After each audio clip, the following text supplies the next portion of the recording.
Inclinons nos têtes pour la prière. Bien-aimé Père Céleste, nous avons entendu le chant « Crois seulement ».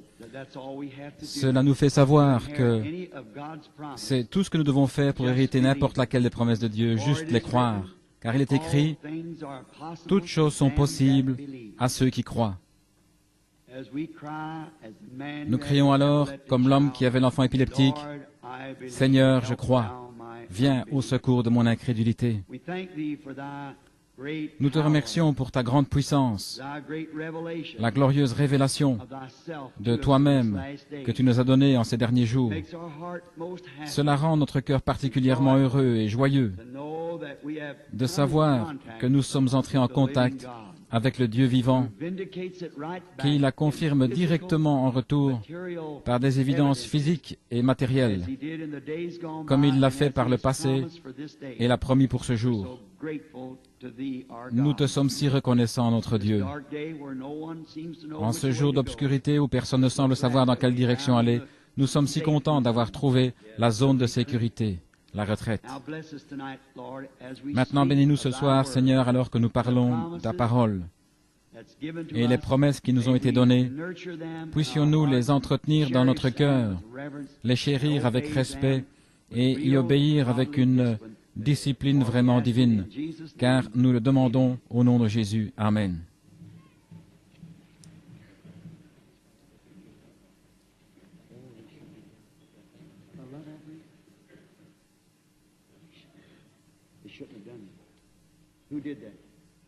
Une offrande d'amour?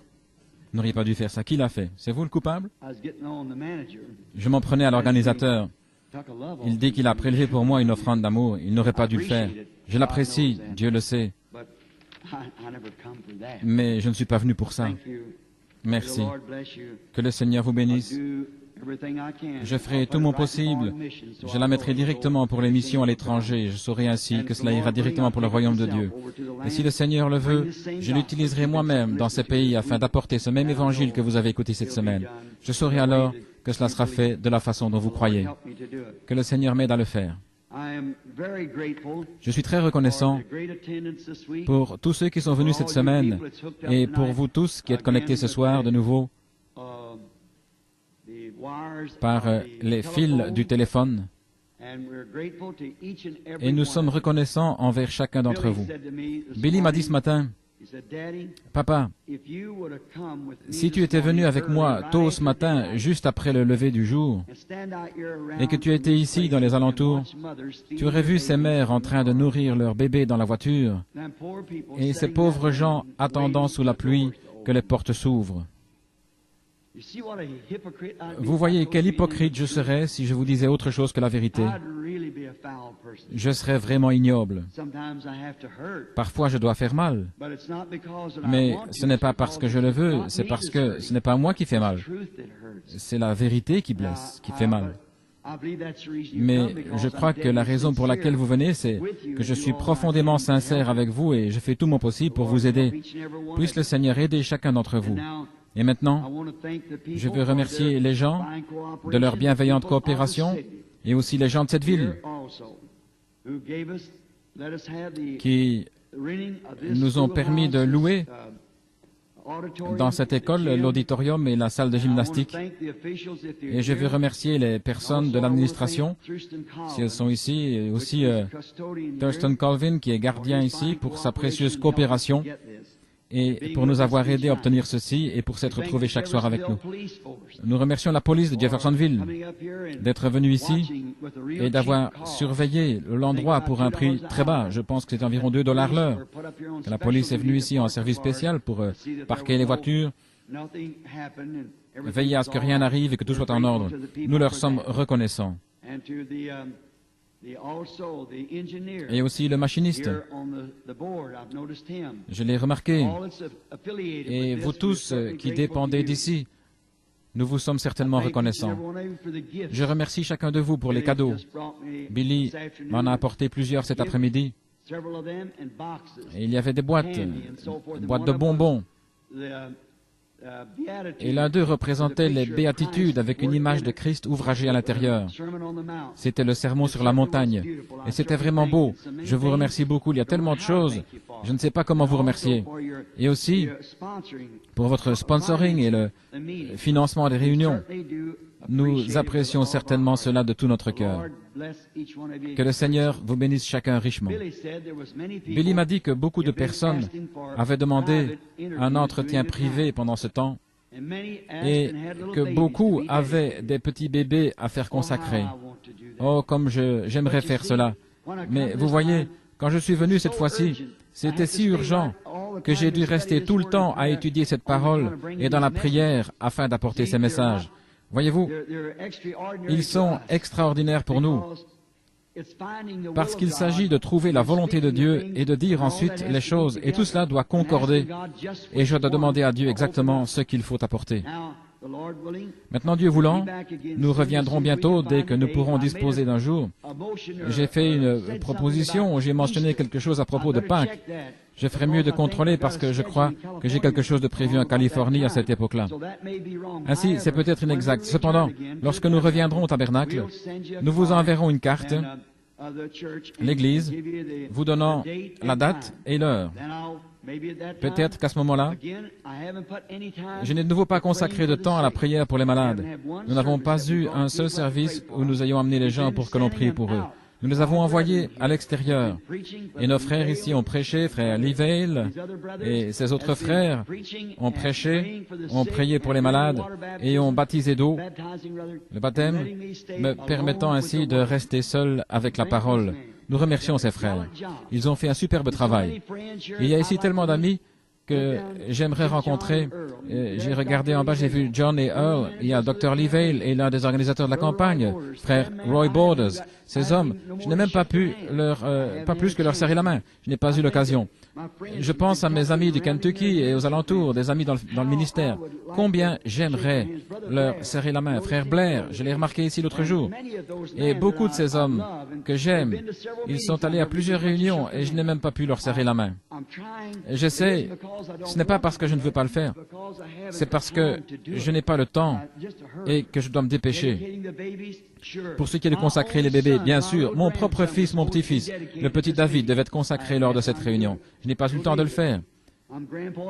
Je suis maintenant 2 fois grand-papa. Ainsi, M. May, s'il est ici ce soir, m'a donné cette canne, et il me semble que je devrais bientôt l'utiliser.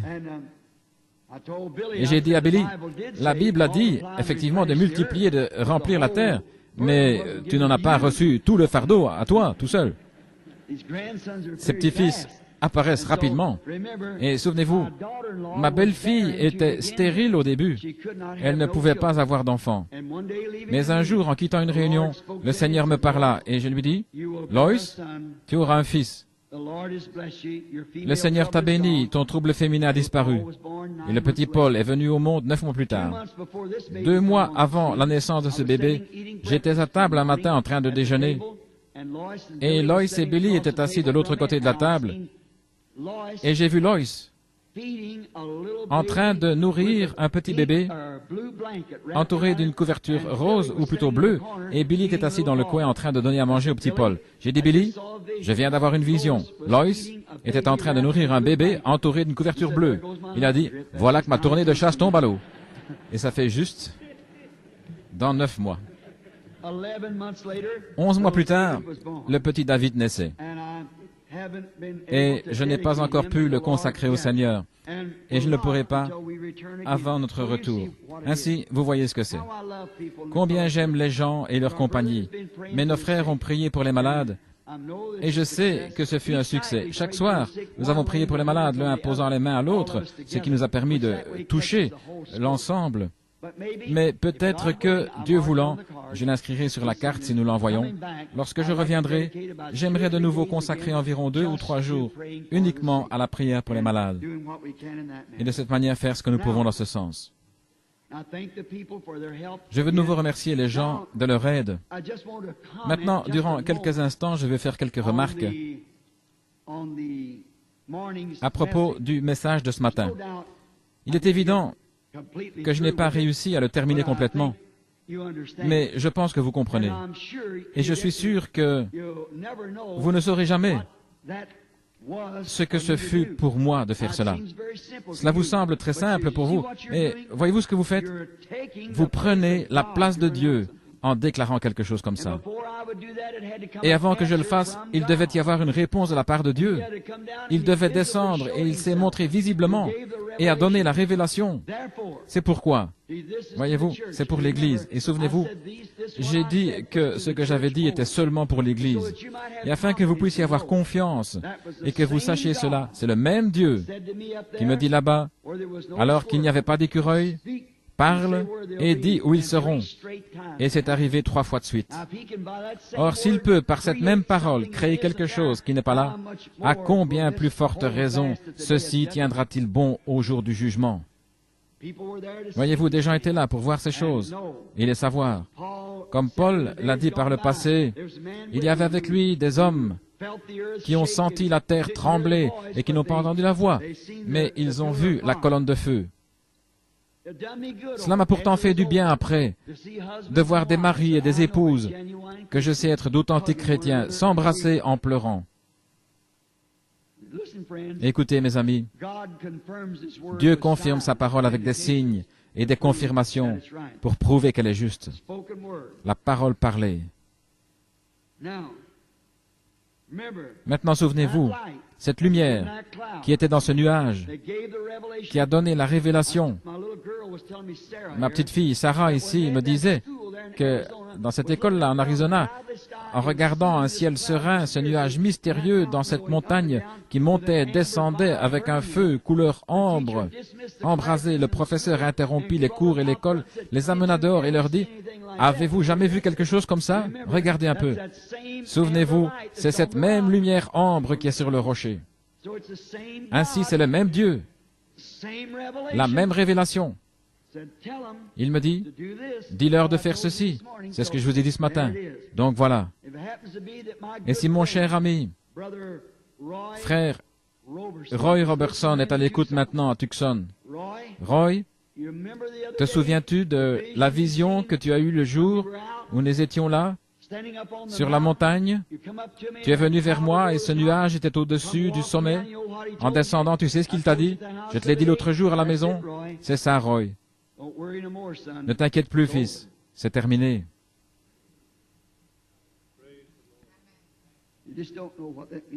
Vous ne savez pas ce que ça signifie. C'est la grâce. Il vous aime. Et vous aimez-le. Servez-le humblement et adorez-le le reste de vos jours. Soyez heureux. Allez, vivez comme vous êtes. Si vous êtes heureux, continuez ainsi.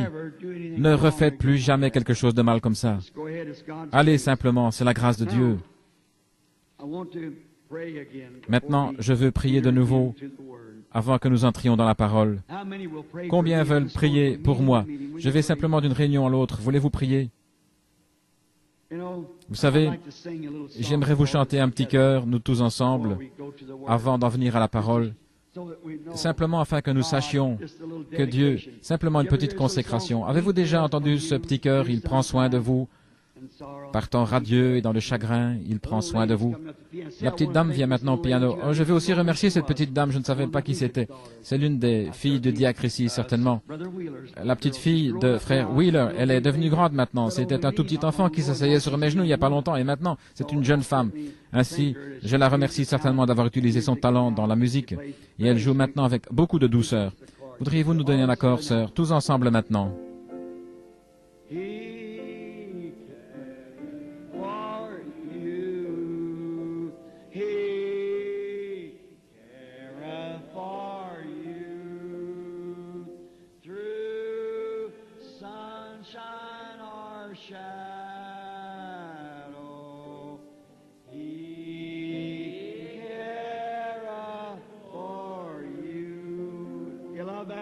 Aimez-vous cela?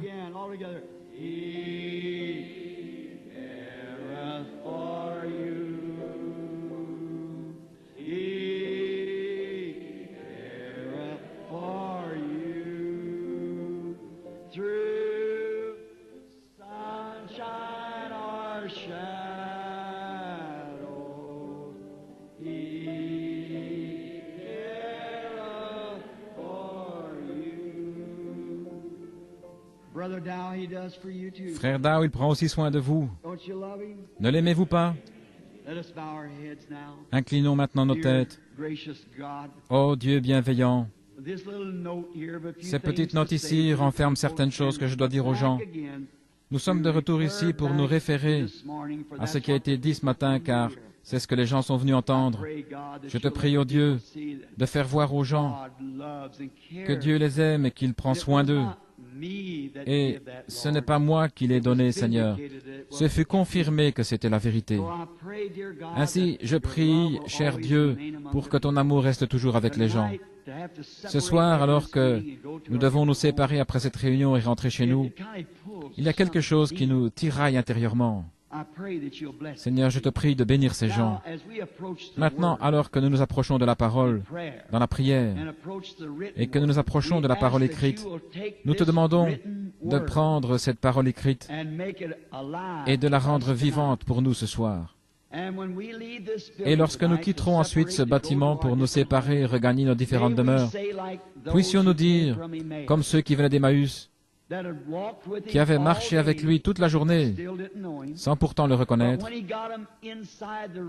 Mais lorsqu'il les a réunis dans la pièce ce soir-là, toutes les portes étant fermées, il fit quelque chose de semblable à ce qu'il fit avant sa crucifixion.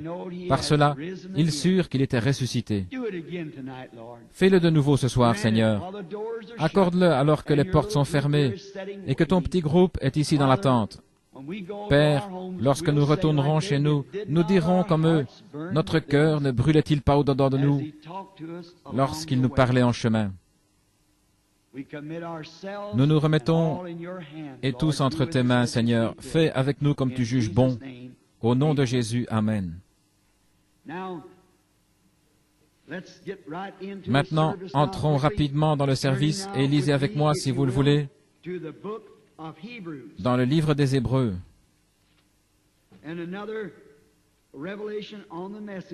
C'est d'une autre révélation sur le message que nous parlerons juste pour quelques instants ce soir, si le Seigneur le veut. Puis, après avoir lu les 3 premiers versets de Hébreux 7, de 1 à 3,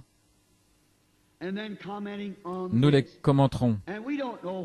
Et nous ne savons pas ce que le Seigneur fera. Nous ne savons pas. Tout ce que nous faisons, c'est juste croire, veiller, prier. Est-ce juste?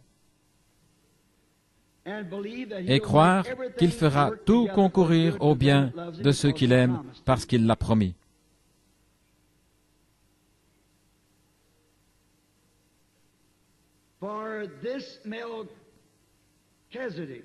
Car ce Melchisédek, roi de Salem, sacrificateur du Dieu Très-Haut, qui alla au-devant d'Abraham lorsqu'il revenait de la défaite des rois, qui le bénit, et à qui Abraham donna la dîme de tout, qui est d'abord roi de justice, d'après la signification de son nom, ensuite roi de Salem, c'est-à-dire roi de paix. Lisons un peu plus loin. Qui est sans père, sans mère, sans généalogie, qui n'a ni commencement de jour, ni fin de vie, mais qui est rendu semblable au Fils de Dieu, ce Melchisédek demeure sacrificateur à perpétuité. Pensez à la grandeur de cette personne, à la grandeur de cet homme. Et maintenant, la question se pose, qui est cet homme? Les théologiens ont eu différentes idées, mais depuis l'ouverture des 7 sceaux, le livre mystérieux, qui était mystérieux pour nous, selon Apocalypse 10, de 1 à 7, tous les mystères écrits dans ce livre, qui ont été cachés à l'âge des réformateurs, sont censés être amenés en pleine vue par l'ange du dernier âge de l'Église. Combien savent que c'est juste? Ils sont censés être dévoilés. Tous les mystères du livre mystérieux doivent être révélés aux messagers de l'âge de Laodicée. voyant qu'il y a beaucoup de disputes, de discussions à propos de cette personne et à ce sujet, je pense qu'il nous appartient d'examiner la chose pour découvrir qui c'est. Maintenant, il y a plusieurs écoles, opinions à ce sujet. Certains prétendent qu'il n'est qu'un mythe, qu'il n'était pas réellement une personne. Et d'autres disent que c'était un sacerdoce, une sacrificature, que c'était le sacerdoce de Melchisédek. La plupart sont de cet avis parce qu'ils disent que c'était un sacerdoce, une prêtrise, une sacrificature. Ça ne se peut pas car au 4e verset, il est dit qu'il était une personne, un homme. Ainsi, pour être une personne, il devait être une personnalité, un homme, non pas un ordre, mais une personne. Ainsi donc, il n'était pas simplement l'ordre d'un sacerdoce, il n'était pas non plus un mythe, il était une personne. Et cette personne est éternelle. Si vous remarquez, il n'avait ni père, ni mère, ni commencement, ni fin. Et qui qu'il soit, il est toujours vivant ce soir. Parce que la Bible dit ici qu'il n'avait ni père, ni mère, ni commencement de jour, ni fin de vie. Ainsi, ce doit être une personne éternelle. Est-ce juste? Une personne éternelle.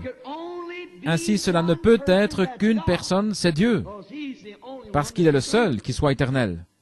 Dieu. J'aimerais que vous lisiez 1 Timothée 6, 15 et 16, si vous le voulez bien. Maintenant, la chose que j'affirme, c'est qu'il était Dieu, parce qu'il est la seule personne à pouvoir être immortel. Et c'est Dieu se changeant en une personne. C'est ce qu'il était. Ni père, ni mère, ni commencement de vie, ni fin de jour.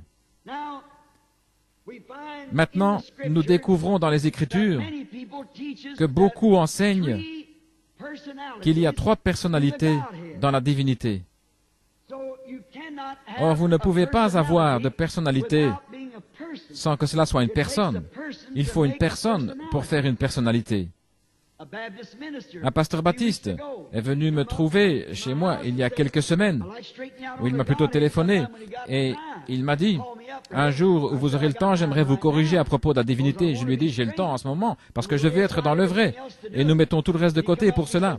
Alors il est venu, il m'a dit, frère Branham, vous enseignez qu'il n'y a qu'un seul Dieu. Je lui ai répondu, oui monsieur. Il a dit, eh bien, je crois qu'il y a un Dieu, mais un Dieu en 3 personnes. Et j'ai dit, monsieur, pourriez-vous répéter ça? Il a dit, un Dieu en 3 personnes. Je lui ai demandé, où êtes-vous allé à l'école? Et il m'a nommé un collège biblique. Je lui ai dit, je peux croire ça. Mais vous ne pouvez pas être une personne sans être une personnalité, et si vous êtes une personnalité, vous êtes une personnalité pour vous-même. Vous êtes un être séparé et individuel. Et il m'a dit, eh bien, les théologiens ne peuvent même pas l'expliquer. Et j'ai dit, c'est par révélation. Et il a dit, je ne peux pas accepter de révélation. Je lui ai dit, alors il n'y a aucun moyen que Dieu vous atteigne, parce que c'est caché aux yeux des sages et des intelligents. Et c'est révélé aux enfants, révélé, une révélation, révélée aux enfants qui sont prêts à l'accepter, à en prendre. Et j'ai ajouté, il n'y a aucun moyen pour que Dieu se fasse connaître à vous, et vous vous fermez à lui. La Bible entière est la révélation de Dieu. L'Église entière est bâtie sur la révélation de Dieu. Il n'y a aucun moyen de connaître Dieu si ce n'est par révélation. Celui à qui le Fils veut le révéler, une révélation. Tout est révélation. Ainsi, en n'acceptant pas la révélation, vous n'êtes qu'un théologien froid, et il n'y a aucun espoir pour vous. Maintenant, nous découvrons que cette personne n'avait ni père, ni mère, ni commencement de jour, ni fin de vie. C'était Dieu, en morphé. Le mot grec signifiant changer fut utilisé. Il se changea enmorphé d'une personne. Une personne, le mot grec enmorphé, fut pris au théâtre, où une personne change de masque pour devenir un autre personnage. Comme à l'école récemment, je crois que c'était juste avant que Rebecca passe son diplôme, ils ont eu une des pièces de Shakespeare. Et un jeune homme devait changer de vêtements plusieurs fois, parce qu'il devait jouer 2 ou 3 rôles différents, tout en étant la même personne. Une fois, il jouait le méchant. Et lorsqu'il apparut la fois suivante, c'était un autre personnage. Or, le mot grec « enmorphé » signifie qu'il change de masque. Et c'est ce que Dieu a fait. C'est le même Dieu tout le temps. Dieu, sous la forme du Père, de l'Esprit, de la colonne de feu. Ce même Dieu a été fait chair et habita parmi nous, enmorphé. Il fut manifesté de telle manière qu'on puisse le voir. Et maintenant, ce même Dieu est le Saint-Esprit. Père, Fils, non pas 3 dieux, mais 3 fonctions, 3 actes du Dieu unique. La Bible dit qu'il y a un seul Dieu, non pas 3, mais c'est ainsi qu'il ne pouvait pas, vous ne pouvez pas redresser ceci et avoir 3 dieux.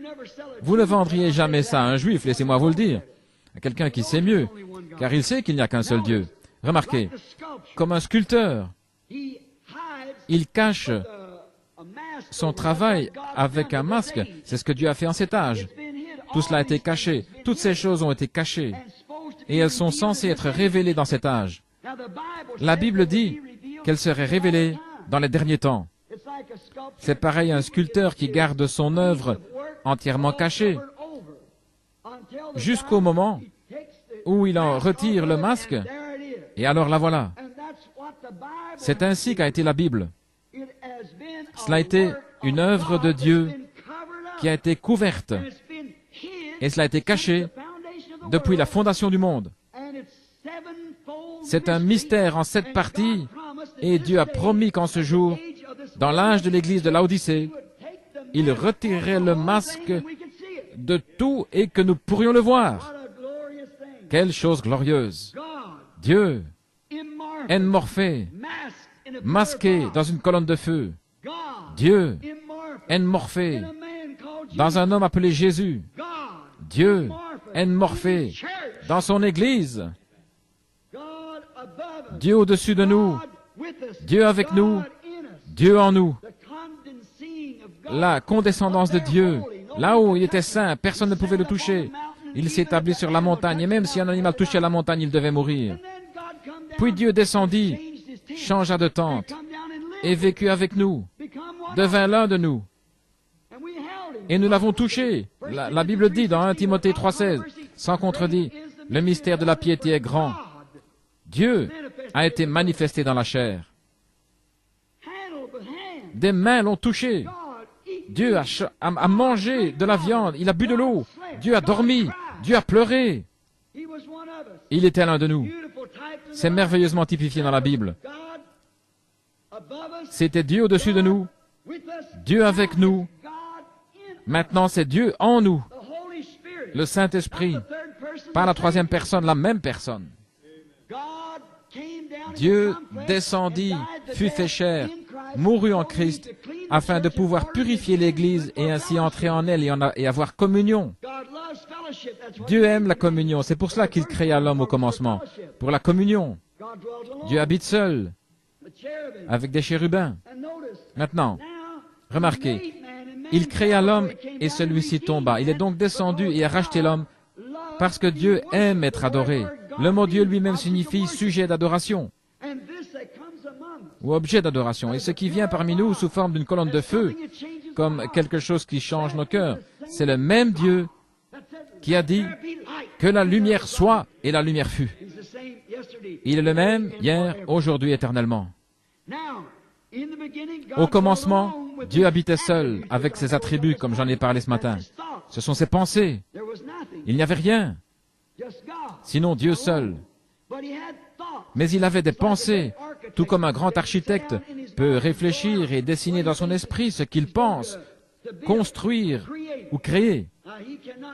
Alors, il ne peut pas créer. Il peut prendre quelque chose qui a été déjà créé et lui donner une forme différente, parce que Dieu seul est celui qui peut créer. Mais il imagine ce qu'il va faire, ce sont ses pensées, ses désirs. C'est donc une pensée. Et quand il l'exprime, c'est alors une parole. Et une parole est une pensée. Une pensée, lorsqu'elle est exprimée, c'est une parole. Une pensée exprimée est une parole. Mais cela doit premièrement être une pensée. Ainsi, ce sont les attributs de Dieu. Puis, cela devient une pensée et ensuite une parole. Remarquez, ceux qui ont, ce soir, la vie éternelle étaient avec lui et en lui, dans sa pensée, avant qu'il y ait un ange, une étoile, un chérubin, quoi que ce soit. C'est éternel. Et si vous avez la vie éternelle, vous avez toujours existé. Non pas votre vie ici, mais la forme que le Dieu infini. S'il n'est pas infini, il n'est pas Dieu. Dieu doit être infini. Nous sommes limités, il est infini. Et il était omniprésent, omniscient et omnipotent. S'il ne l'est pas, alors il ne peut être Dieu. Il connaît toutes choses, chaque endroit, à cause de son omniprésence. Omniscient le fait omniprésent. Il est un être, il n'est pas comme le vent. Il est un être, il habite dans une maison. Mais étant omniscient, sachant toutes choses, cela le rend omniprésent, parce qu'il sait tout ce qui se passe. Il ne peut pas y avoir une puce qui cligne des yeux sans qu'il le sache. Et il savait avant que le monde existe combien de fois elle clignerait des yeux et combien de juifs elle contiendrait. Ça, c'est être infini. Avant qu'il y ait un monde. Et nous ne pouvons pas le saisir dans notre esprit, mais c'est Dieu. Dieu infini. Et souvenez-vous, vous, vos yeux, votre stature, tout ce que vous étiez dans sa pensée dès le commencement. Et tout ce que vous êtes, c'est l'expression parole. Après l'avoir pensé et la prononcée, vous voilà. Si ce n'est pas ainsi, si vous n'étiez pas dans sa pensée, il n'y a aucun moyen du tout pour vous d'être là un jour. Car il est celui qui donne la vie éternelle. Vous vous souvenez, comme nous avons lu dans les Écritures, cela ne dépend ni de celui qui veut, celui qui court, mais de Dieu. Et afin que sa prédestination demeure vraie, il a pu choisir avant n'importe quel temps. Dieu est souverain dans son choix. Le saviez-vous? Dieu est souverain. Qui était là-bas pour lui indiquer une meilleure façon de faire le monde? Qui oserait lui dire qu'il dirige mal son affaire? Même la parole elle-même est souveraine. Même la révélation est souveraine. Il révèle à qui il veut. La révélation elle-même est souveraine en Dieu. Voilà pourquoi les gens cognent sur les choses, bondissent sur les choses, frappent sur les choses, ne sachant pas ce qu'ils font. Dieu est souverain dans ses œuvres. Maintenant, nous le trouvons au commencement avec ses attributs. Vous étiez alors avec lui. C'est à ce moment-là que le livre de vie apparaît. Maintenant, nous lisons ici, dans Apocalypse au chapitre 13, le verset 8, que la bête qui viendra sur la terre en ces derniers jours séduira tous les gens qui s'y trouvent et dont les noms ne furent pas écrits dans le livre de la vie de l'agneau avant la fondation du monde. Pensez-y. Avant que Jésus naisse, 4000 ans avant qu'il vienne sur la terre, et plusieurs milliers d'années avant que vous y veniez, Jésus, dans la pensée de Dieu, est mort pour les péchés du monde, et le livre de vie fut fait, et votre nom fut placé dans ce livre de vie avant la fondation du monde. C'est la vérité de la Bible. Voyez-vous, votre nom fut ordonné de Dieu et placé dans le livre de vie avant la fondation du monde. Vous étiez là dans ses attributs. Vous ne vous en souvenez pas? Non, parce que vous êtes simplement une partie de sa vie. Vous êtes une partie de Dieu, lorsque vous devenez un fils ou une fille de Dieu, de même que vous êtes une partie de votre Père terrestre. C'est vrai. Vous êtes, le mâle porte l'hémoglobine, le sang. Et lorsque cela a passé dans l'œuf ou dans l'ovule, alors vous devenez une partie de votre père, et votre mère est aussi une partie de votre père. Ainsi, vous êtes tous une partie de votre père. Gloire. Cela laisse complètement la dénomination de côté. Certainement. Dieu en tous, le seul endroit. Remarquez maintenant son attribut. Donc l'attribut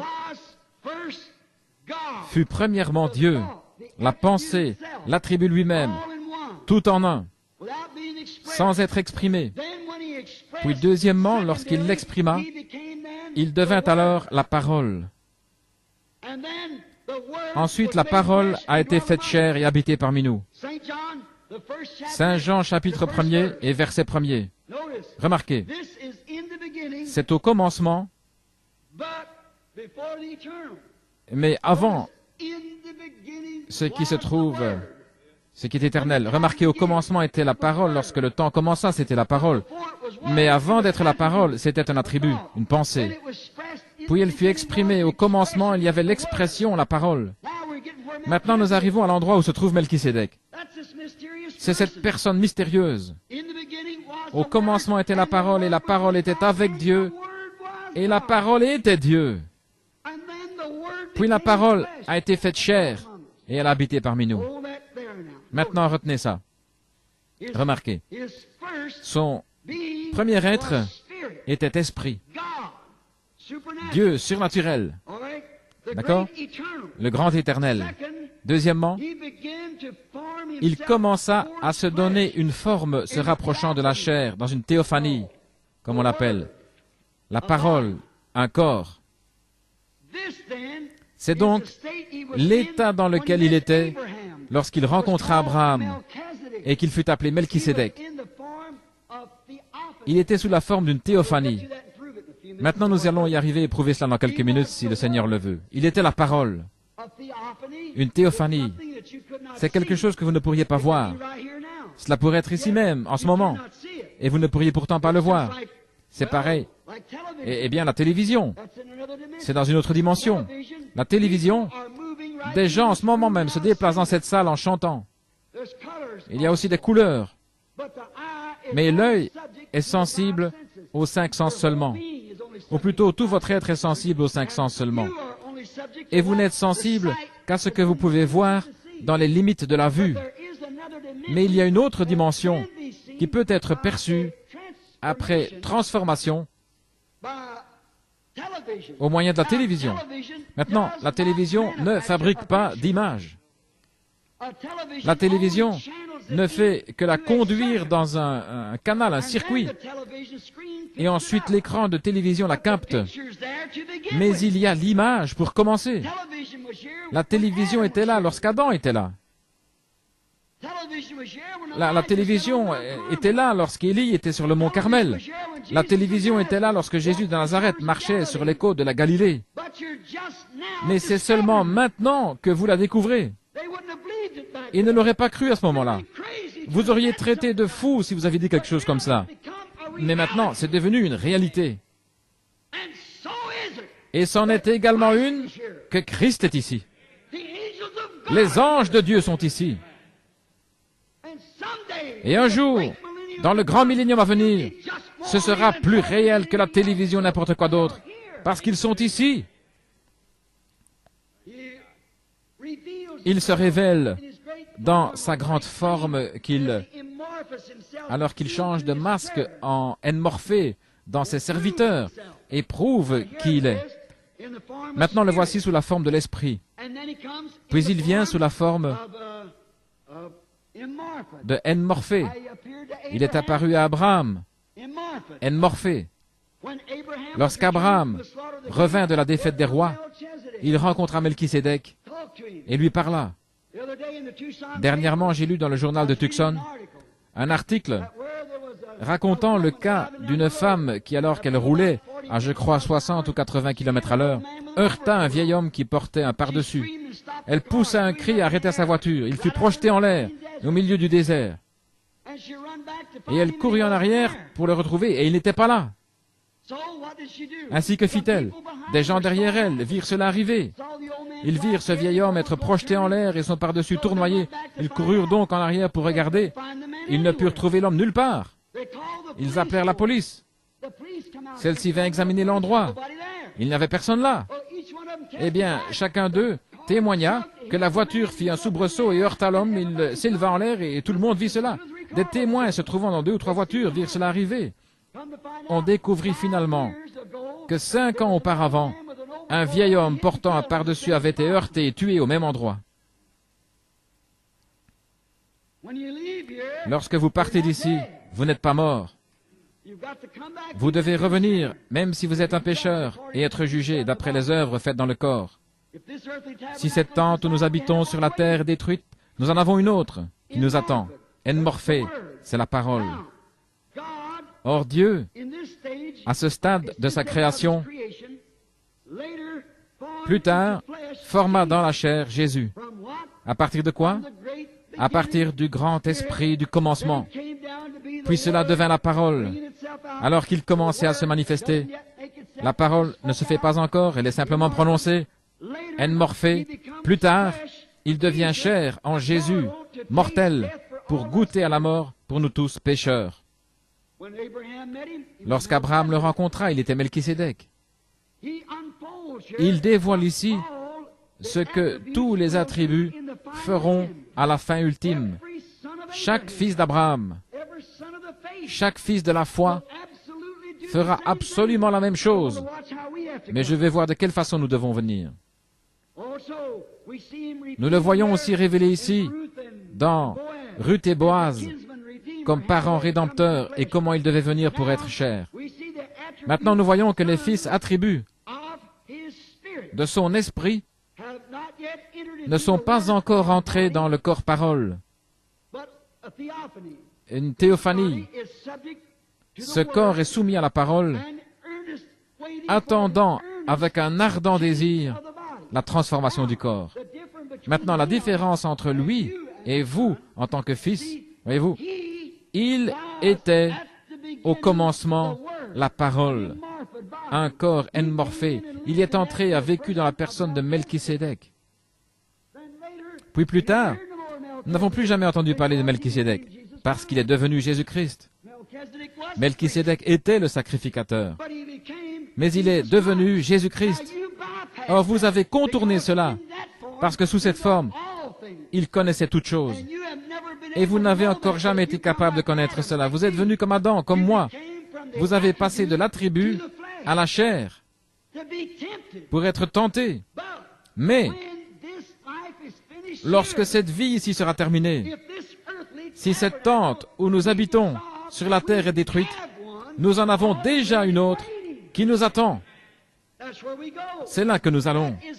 C'est la parole. Alors nous pouvons regarder en arrière et voir ce que nous avons fait. Maintenant, nous ne le comprenons pas.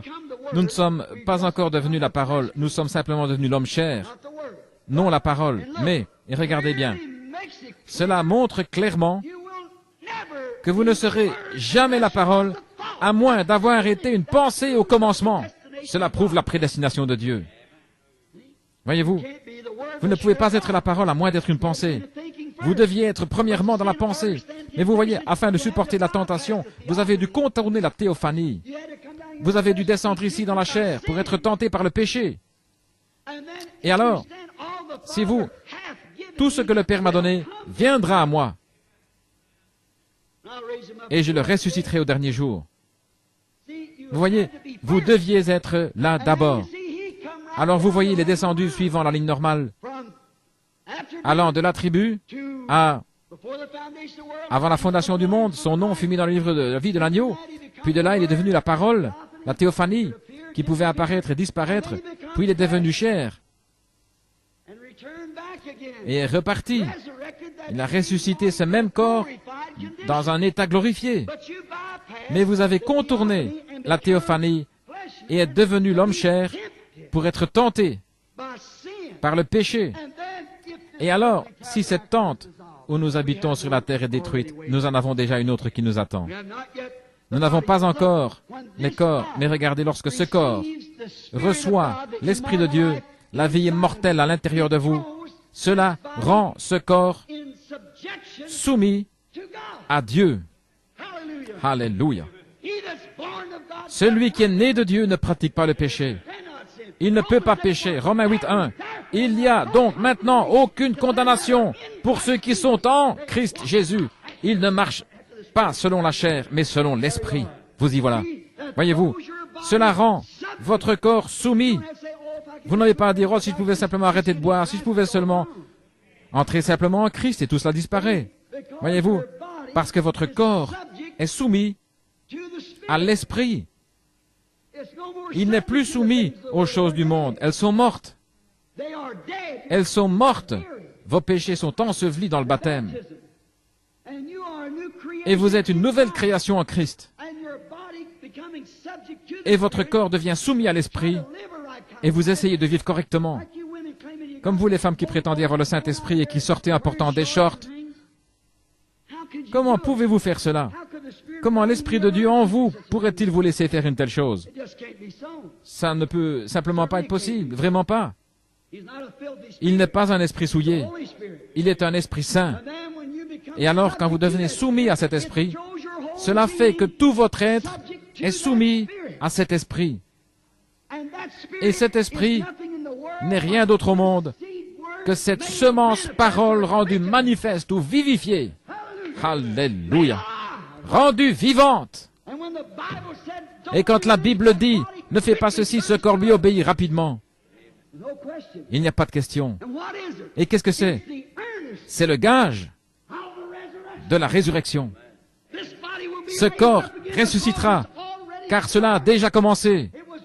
Il était une fois sujet au péché, dans le bourbier et la corruption, mais maintenant il a le gage. Il est devenu céleste. Alléluia. C'est le gage que vous allez dans l'enlèvement. C'est le gage. Une personne malade qui se meurt, pour qu'il ne reste plus que la mort. C'est tout ce qui peut arriver. J'ai vu l'ombre de personnes dévorées par le cancer et la tuberculose, et je les ai revues un peu plus tard, parfaitement normales et pleines de force. S'il n'y a pas de guérison divine, alors il n'y a pas de résurrection, parce que la guérison divine est le gage de la résurrection. Amen. Vous savez ce que sont les arts, n'est-ce pas? C'est la compte. Il fut blessé pour nos péchés. Par ses meurtrissures, nous sommes guéris. Remarquez, comme c'est merveilleux, comme nous l'aimons. Maintenant, ce corps est soumis à l'esprit. Et nous n'avons pas encore pris la forme de la parole.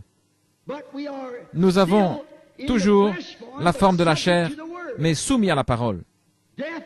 La mort dans la chair nous y amènera. Pensez à un petit bébé. C'est la même chose. Vous pouvez prendre une femme, peu importe sa méchanceté. Quand elle est enceinte et sur le point d'être mère, observez avant que ce bébé naisse, peu importe combien la femme est cruelle, elle devient très douce.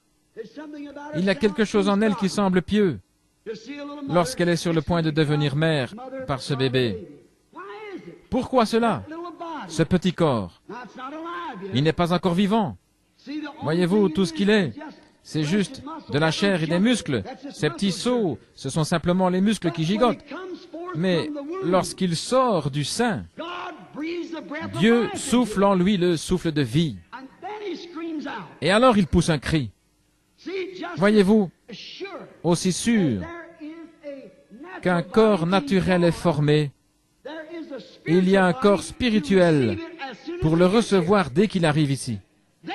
Alors, quand un homme naît de nouveau du ciel, il devient un bébé esprit en Christ. Et lorsque cette robe de chair est abandonnée, il y a un corps naturel, une théophanie, où nous allons un corps que des mains n'ont pas fait et qui n'est pas né d'une femme. Puis ce corps retourne chercher le corps glorifié. C'est la raison pour laquelle Jésus est allé en enfer lorsqu'il mourut, est allé prêcher aux âmes en prison. il était revenu à cette théophanie. Oh, c'est merveilleux. Merci Seigneur. 2 Corinthiens 5:1. Si ce corps où nous habitons sur la terre est détruit, cette tente où nous habitons sur la terre, nous avons un autre. Voyez-vous, nous avons contourné cela afin de venir directement de Dieu. L'attribut pour être cher et être tenté et testé par le péché, comme le fut Adam. Mais lorsque le test de sa parole est terminé, alors nous sommes amenés à ce corps qui fut préparé pour nous avant la fondation du monde. C'est la parole que nous avons sautée afin de venir ici en bas, pour être testés et tentés. Si nous avions passé par cela, il n'y aurait pas eu de tentation, nous aurions su toutes choses. C'est la raison pour laquelle Jésus savait toutes choses. C'est qu'il était la parole avant d'être chair. Puis, nous devenons la parole.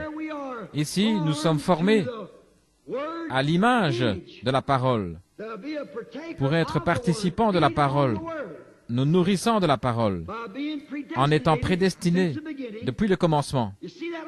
Vous voyez cette petite étincelle de vie que vous aviez en vous dès le commencement, dès que vous avez commencé votre voyage. Beaucoup parmi vous peuvent s'en souvenir. Vous vous êtes joints à cette église-ci, à cette église-là. Vous avez eu ceci et cela, rien ne vous a satisfait. C'est vrai. Mais un jour, vous l'avez simplement reconnu. C'est vrai. L'autre soir, j'enseignais quelque part, je crois que c'était en Californie ou en Arizona, à propos de... Je crois que j'ai raconté ici la petite histoire de l'homme qui avait placé un œuf d'aigle sous une poule. Et quand cet aigle est éclos, c'était l'oiseau le plus bizarre que ces poulets aient jamais vu. Mais il s'est promené de ci, de là. Il n'était pas à sa place parmi eux, c'était le plus laid. Parce qu'il n'arrivait simplement pas à comprendre comment cette poule pouvait glousser, gratter ce tas de fumier et manger ça. Il ne pouvait pas saisir cela. Elle disait, viens ici, fais la fête, mon chéri. Eh bien, il était un aigle. Il ne mangeait simplement pas de cette façon. Ce n'était pas sa nourriture. Si elle attrapait des sauterelles, et, vous savez, elle appelait les petits poussins, et ces petits poussins s'en allaient manger en gazouillant. Mais le petit aigle ne pouvait simplement pas le faire. Ça lui paraissait pas juste. Un jour, sa maman partit à sa recherche. Et il entendait cette poule glousser. Et il essayait de son mieux d'y arriver aussi, mais il ne pouvait pas. Il essayait de pioler comme un petit poussin, mais il n'y arrivait pas. Voyez-vous, c'était un aigle. C'était un aigle pour commencer. Il fut simplement couvé par une poule. C'est pareil à certains membres d'Église. C'est à peu près ainsi, environ un sur une couvée, mais juste. Mais un jour, sa maman survola l'endroit où elle poussa un cri. Il le reconnut. Ça sonnait juste. Pourquoi? C'est un aigle pour commencer. C'est ainsi avec l'Évangile ou la parole, la puissance de Jésus-Christ. Lorsqu'un homme a été prédestiné à la vie éternelle et qu'il entend cette intonation véritable, ce cri de Dieu, rien ne peut l'en détourner. L'Église dira peut-être, le temps des miracles est passé, côte, côte, côte. Tiens-toi là et mange ceci, tiens-toi là et mange cela. Cette nourriture de basse-cour ne lui suffit plus. Il est parti. Tout est possible. Il s'élève du sol. C'est ce qui ne va pas avec tant de chrétiens aujourd'hui, ils ne peuvent pas décoller du sol. La vieille maman lui dit, fils, saute, tu es un aigle, monte ici vers moi. Il dit, maman, je n'ai jamais sauté de ma vie. Elle dit, eh bien, saute quand même, tu es un aigle. Tu n'es pas un poulet. Ainsi, il fit son premier saut et battit des ailes. Il ne réussit pas trop bien, mais il décolla du sol. C'est ainsi que nous faisons. Nous acceptons Dieu par la foi, d'après la parole écrite. Il y a quelque chose là-dedans. Voyez-vous, cette vie éternelle, vous y étiez prédestinés. Son grand-papa et sa grand-maman étaient des aigles. C'était un aigle depuis le début. Les aigles ne se mélangent pas d'autre chose. Ce n'est pas un hybride du tout, c'est un aigle. Alors, après avoir reconnu que la parole de Dieu elle-même était de la nourriture d'aigle, il laissa les autres choses. Vous avez alors été transformés en l'image vivante du Dieu vivant. Vous avez entendu quelque chose venant de votre théophanie. Si ce corps où nous habitons sur la terre est détruit, nous en avons un autre qui attend. Et vous dites, est-ce bien vrai, frère Branham? Très bien, prenons quelques aigles et regardons là quelques minutes. Il y avait un homme appelé Moïse. Vous savez tous qu'un prophète est appelé dans la Bible un aigle. Il y avait un prophète appelé Moïse. Un jour, Dieu l'appela. Il ne voulait pas le laisser entrer dans le pays et il mourut sur un rocher. Les anges l'emportèrent et l'ensevelirent. Il y a un autre homme, un aigle, qui n'a même pas besoin de mourir. Il traversa simplement le Jourdain et Dieu fit descendre un chariot. Il quitta cette robe de chair et s'éleva et gagna le prix éternel. 800 ans plus tard, 800 ans plus tard, sur le mont de la Transfiguration, se tenaient ces deux hommes. Le corps de Moïse était pourri depuis des centaines d'années, mais il avait là une forme telle que même Pierre, Jacques et Jean le reconnurent. Amen. Et si cette tente où nous habitons sur la terre est détruite, si vous êtes un attribut de Dieu exprimé ici sur la terre, vous avez un corps qui vous attend lorsque vous quittez ce monde. Ils se tenaient là sur le mont de la Transfiguration, dans leur théophanie, car ils étaient des prophètes à qui la parole était venue. Remarquons aussi un autre prophète qui s'appelait Samuel. C'était un grand homme. Il avait enseigné Israël et leur avait dit qu'il ne devait pas avoir de roi. Il leur dit, vous ai-je déjà dit une seule chose au nom du Seigneur Jésus qui ne soit pas arrivé? Ils répondirent, non, tout ce que tu as dit au nom du Seigneur est arrivé. C'était un prophète. Et il est mort. Environ 3 ou 4 ans plus tard, le roi eut des difficultés. C'était avant que le sang de Jésus-Christ soit versé. Il était au paradis. Et une sorcière d'Endor demanda que quelqu'un vienne consoler Saül. Et lorsque la sorcière le vit là, debout, elle s'écria, « Je vois un Dieu qui monte de la terre. » Et après que l'homme ait été mort, enseveli, et qu'il est pourri dans la tombe, il se tenait là, dans cette caverne, revêtu de sa robe de prophète, et il était toujours un prophète. Car il a dit, « Pourquoi m'as-tu tiré de mon repos, puisque tu es devenu l'ennemi de Dieu? Observez-le prophétiser. Demain soir, vers cette même heure, tu seras avec moi. » Il était toujours un prophète, bien qu'il ait quitté ce corps. Voyez-vous, il vint ici, était une partie de cette parole. Il entra donc de la vie de la chair dans le corps qui avait été préparé pour lui avant la fondation du monde. Il entra dans la théophanie, ce qui était la parole. Avez-vous saisi ça? C'est là que tous les croyants vont lorsque nous nous en allons d'ici. Alors dans cette forme, le voile alors est levé. Vous voyez que vous êtes aussi la parole lorsque vous entrez là-dedans. De même qu'un petit bébé, comme je l'ai dit il y a quelques instants. Maintenant, remarquez, gloire à Dieu pour l'ouverture de ces sceaux qui nous permettent de connaître ces choses. Maintenant, la véritable révélation de Melchisédek apparaît et elle montre qu'il était Dieu, la parole, avant de devenir chair. Dieu, la parole, parce qu'il devait l'être.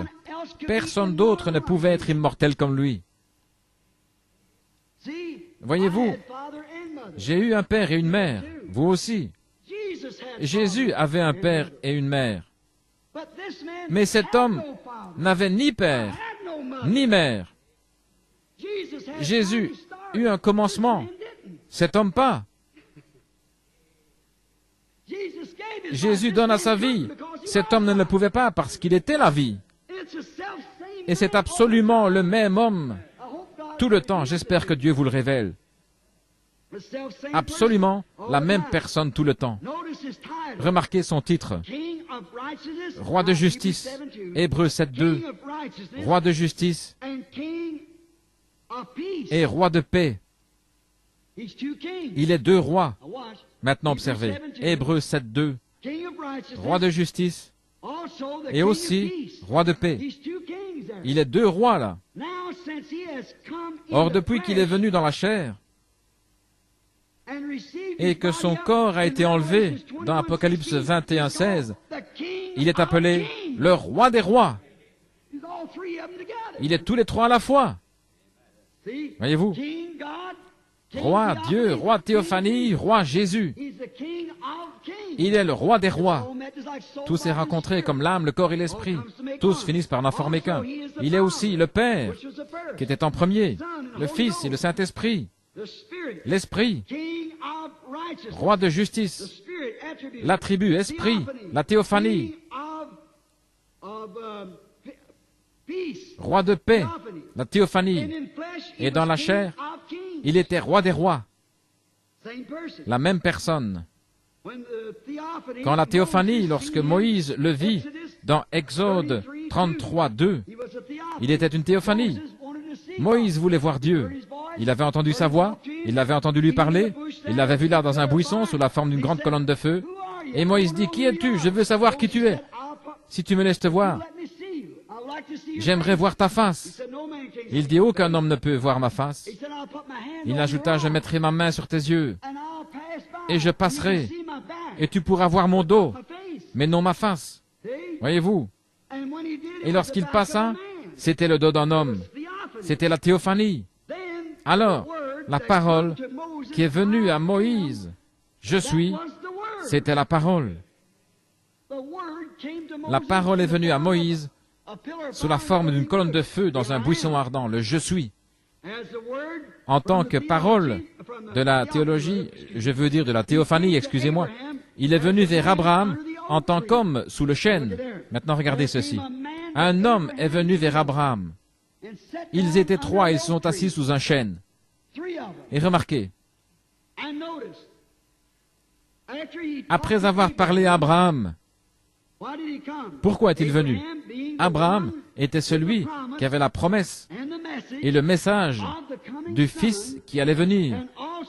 Et il était aussi le prophète de la parole de Dieu, qui avait confiance dans la parole de Dieu, qui considérait comme n'existant pas tout ce qui était contraire. Voyez-vous, comme la parole est parfaite, la parole est venue au prophète. Voyez-vous, il y avait là Dieu dans une théophanie. Et la Bible dit que la parole vient au prophète. Et là se trouvait la parole dans la théophanie. Maintenant vous dites, était-ce Dieu? Abraham a dit que c'était lui. Il a dit que son nom était, il l'appela Elohim. Dans Genèse 1, vous voyez ceci. Au commencement, Elohim créa les cieux et la terre. Dans Genèse 18, nous voyons qu'Abraham appela cette personne qui s'assit là et lui parla, qui put lui dire les secrets de son cœur et ce que Sarah pensait derrière lui. Abraham dit, c'est Elohim. Il était sous la forme de théophanie. Vous saisissez? Remarquez. Maintenant nous découvrons qu'il était alors sous la forme d'une théophanie. Il l'appela Seigneur Dieu Elohim. Nous découvrons dans Genèse 18 que c'est juste. Maintenant remarquez. Abraham, ils étaient trois ensemble. Toutefois, lorsqu'Abraham les rencontra, il dit, « Mon Seigneur ». Mais lorsque Lot, là-bas à Sodome, deux d'entre eux y allèrent, lorsqu'il les vit venir, il dit, « Mais Seigneur ». Voyez-vous ce qui s'est passé? Premièrement, Lot n'était pas un prophète.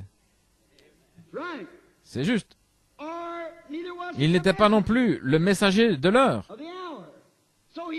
Aussi, n'avait-il pas de révélation à propos de lui? C'est exact. Lot pouvait les appeler Seigneur, au pluriel. S'il y en avait une douzaine, il aurait toujours pu les appeler Seigneur. Mais peu importe combien Abraham envoyait, c'était toujours un Seigneur. Voilà Dieu. C'est Melchisédek.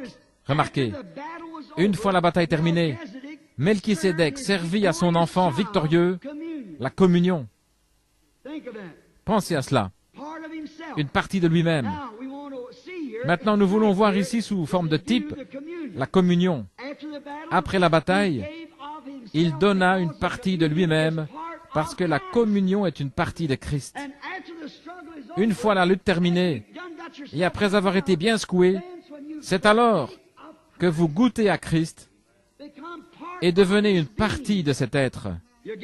Vous saisissez cela? Jacob lutta toute la nuit. Il ne voulut pas le laisser aller, à moins qu'il ne les bénisse, c'est juste. La bataille pour la vie. Et une fois la bataille terminée, alors Dieu vous donne une partie de lui-même. C'est sa véritable communion. Le petit morceau de pain et l'hostie ne font que la représenter, et vous ne devriez l'apprendre que si vous avez combattu jusqu'au bout et que vous êtes devenu une partie de Dieu. Souvenez-vous qu'à ce moment-là, la communion n'avait pas été instituée. Elle ne le fut qu'avant la mort de Jésus-Christ, des centaines et des centaines d'années plus tard. Mais Melchisédek, après que son fils Abraham eut remporté la victoire, Melchisédek le rencontra et lui donna du pain et du vin, montrant que lorsque cette bataille terrestre sera terminée, nous le rencontrerons dans les cieux et prendrons à nouveau la communion. Ce sera le souper des noces. Je ne boirai plus désormais de ce vin, ni ne mangerai du fruit de la vigne, jusqu'à ce que j'en mange et en boive de nouveau avec vous dans le royaume de mon Père. Remarquez, à nouveau, Melchisédek alla à la rencontre d'Abraham avant qu'il arrive chez lui. Quel type magnifique nous avons ici. Melchisédek rencontrant Abraham avant que celui-ci arrive chez lui, après la bataille. Nous rencontrons Jésus dans les airs avant d'arriver chez nous. C'est vrai.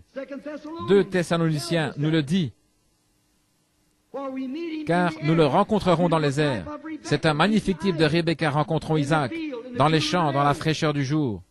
Nous le rencontrerons dans les airs. 2 Thessaloniciens nous le dit, car nous les vivants qui serons restés, nous ne devancerons pas ceux qui dorment, car la trompette de Dieu sonnera, les morts en Christ ressusciteront premièrement, et nous les vivants qui serons restés, nous serons tous ensemble enlevés avec eux à la rencontre du Seigneur dans les airs. Tous ces types sont parfaits.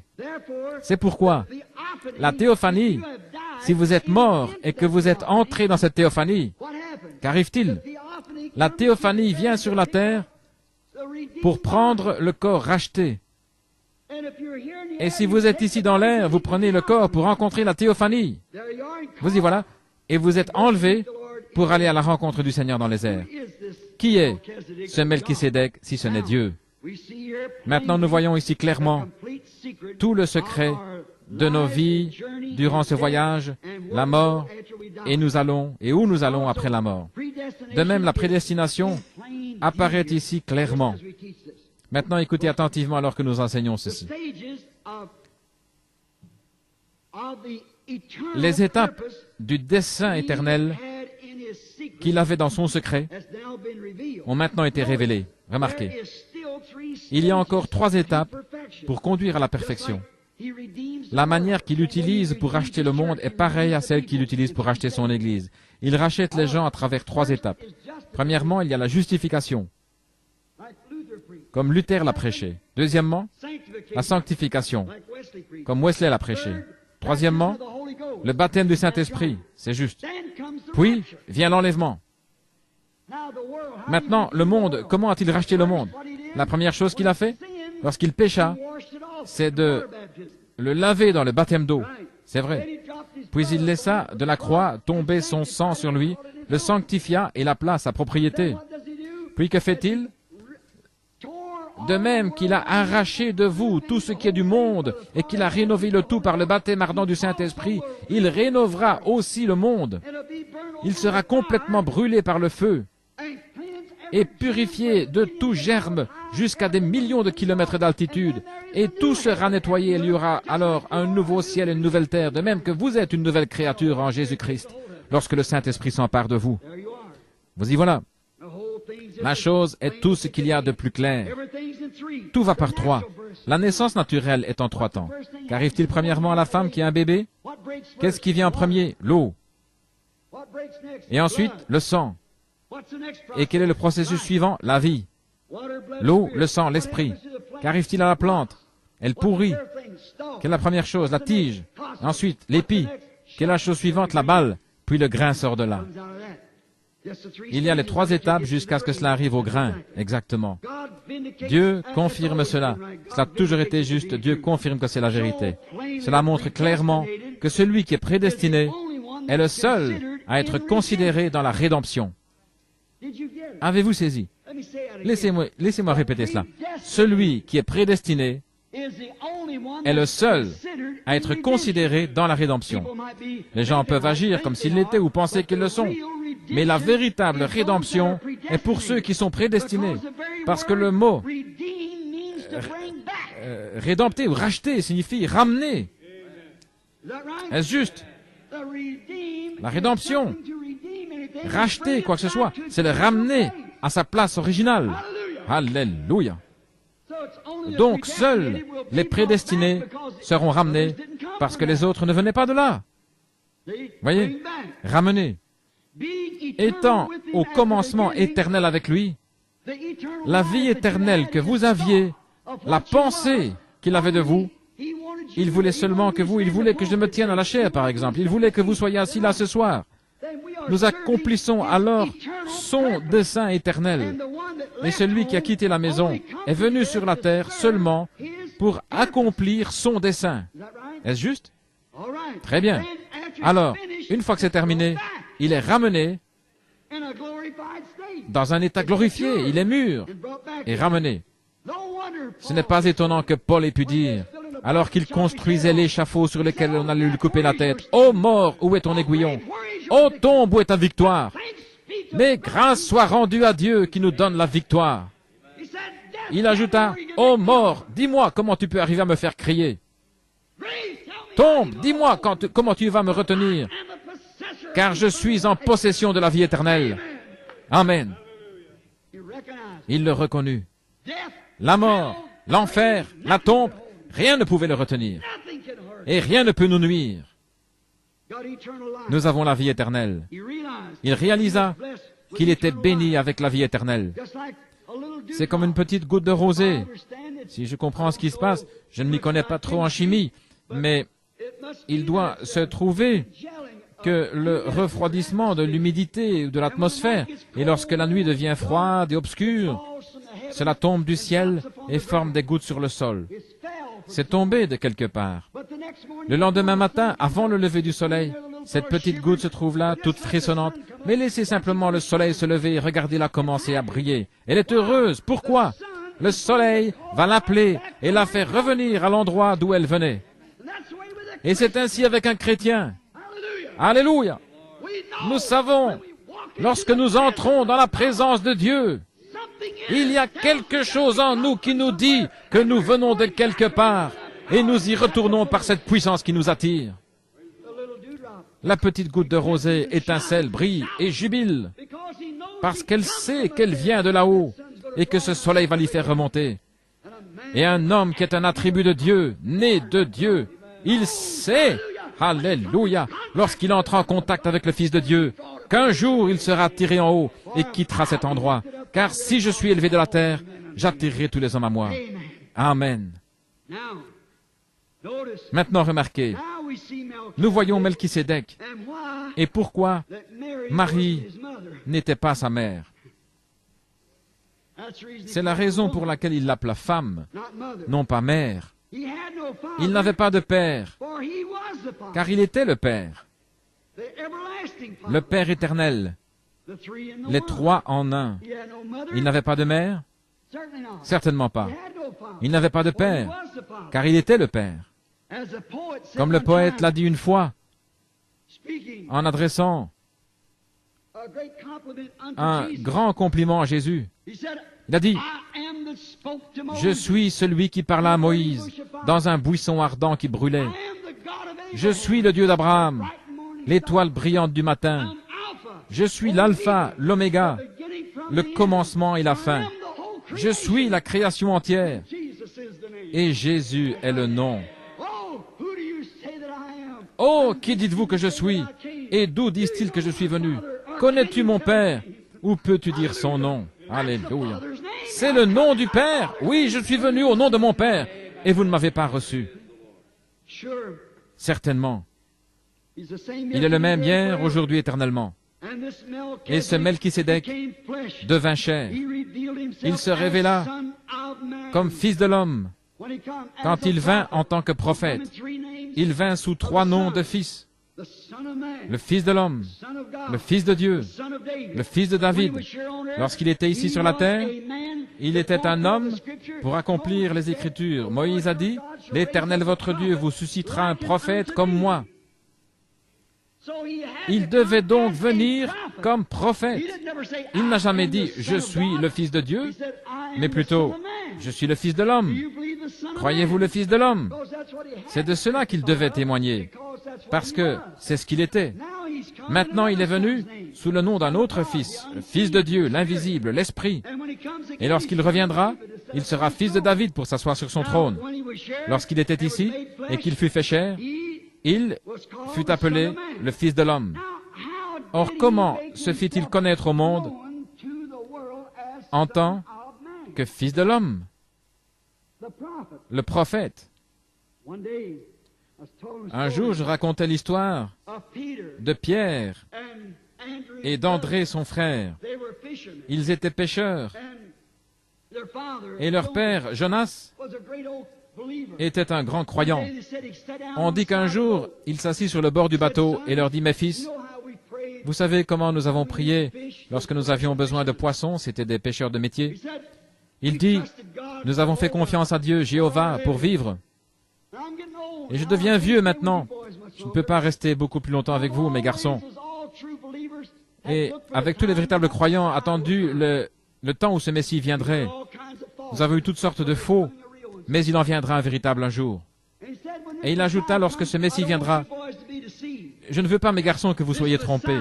Ce Messie ne sera pas un simple théologien. Il sera un prophète. Car notre prophète Moïse, que nous suivons, il a dit, or n'importe quel juif croira son prophète. On lui a enseigné de savoir cela. Si le prophète dit quelque chose qui est juste, alors c'est la vérité. Car Dieu a dit, s'il y en a parmi vous qui soit spirituel au prophète, moi l'Éternel, je me ferai connaître à lui. Et si ce qu'il dit arrive, alors écoutez-le et craignez-le. Mais sinon, si ça n'arrive pas, alors ne le craignez aucunement. Voyez-vous, c'était donc la confirmation du prophète. Ainsi, Moïse était vraiment un prophète confirmé. Et il déclara, l'Éternel, votre Dieu, vous suscitera du milieu de vous, d'entre vos frères, un prophète comme moi. Et tous ceux qui ne l'écouteront pas seront exterminés du milieu du peuple. Il dit encore, maintenant mes enfants, écoutez. Souvenez-vous qu'en tant qu'Hébreux, nous croyons les prophètes de Dieu confirmés. Maintenant écoutez attentivement, ne le manquez pas. Et il ajouta, lorsque le Messie viendra, vous le reconnaîtrez, car il sera un Messie prophète. Cela fait 400 ans, depuis Malachie, que nous n'avons pas eu de prophète. Mais il en sera un jour, quelques années après sa mort. Son fils, André, se promenait sur la rive et il entendit un homme sauvage qui sortait du désert en disant, « Ce Messie se tient au milieu de vous en ce moment. » Ce grand aigle qui était apparu dans le désert et qui s'était envolé jusque-là dit, « Le Messie est au milieu de vous en ce moment même. » Nous ne le connaissons pas encore, mais il se tient au milieu de vous. Je le reconnaîtrai parce que je verrai un signe descendre du ciel. Un jour, il déclara, « Voici l'agneau de Dieu qui ôte le péché du monde. » Cet homme s'en alla trouver son frère et lui dit, « Simon, je veux que tu viennes là-bas. Nous avons maintenant trouvé le Messie. » « Oh André, tu sais mieux que ça. »« Oh, je sais, mais cet homme est différent. Où est-il? D'où est-il venu? Jésus de Nazareth. Cette méchante petite ville? Oh, il ne pourrait pas venir d'un endroit méchant et sale comme ça. Viens seulement voir. » Un jour, finalement, il le persuada de venir. Lorsqu'il arriva devant ce Messie, Jésus, qui se tenait là, en train de parler aux gens, il lui dit, « Ton nom est Simon, et tu es le fils de Jonas. » Ça fit son effet. Il reçut les clés du royaume. Pourquoi? Il savait que cet homme ne le connaissait pas. Et comment le connaissait-il, lui, et ce vieux père pieux qui lui avait enseigné de quelle façon croire le Messie? Il y avait un homme qui se tenait là, appelé Philippe. Oh, il devint très excité. Il connaissait un autre homme avec qui il avait étudié la Bible. Il s'en alla de l'autre côté de la colline et le trouva là, dans son oliveraie. Il était agenouillé en train de prier. Ils avaient eu ensemble beaucoup de leçons de la Bible. Il arriva donc là-bas, il lui dit, après qu'il eut terminé de prier, « Viens voir qui nous avons trouvé. Jésus de Nazareth, le fils de Joseph. C'est lui, le Messie que nous attendons. » Je peux entendre Nathanaël dire, « Philippe, tu n'es pas parti dans la mauvaise voie, n'est-ce pas? » Oh non, certes non. Maintenant, laisse-moi te raconter. Tu sais que nous avons étudié la Bible ensemble. Et qu'est-ce que le prophète a dit que le Messie serait?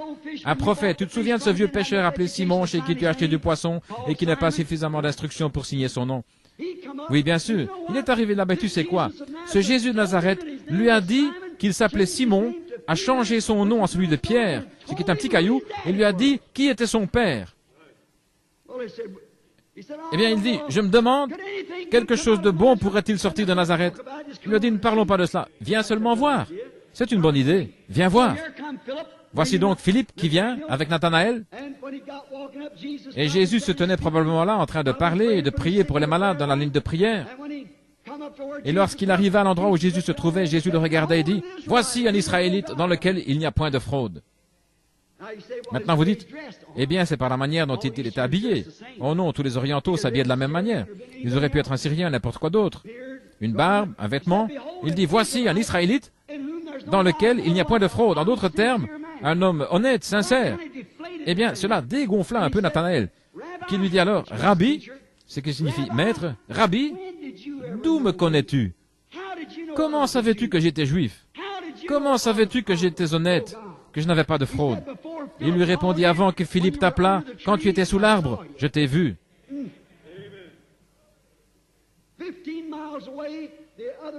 20 kilomètres plus loin, le jour précédent, à l'autre bout du pays, qu'a-t-il dit? Rabbi, tu es le Fils de Dieu. Tu es le roi d'Israël.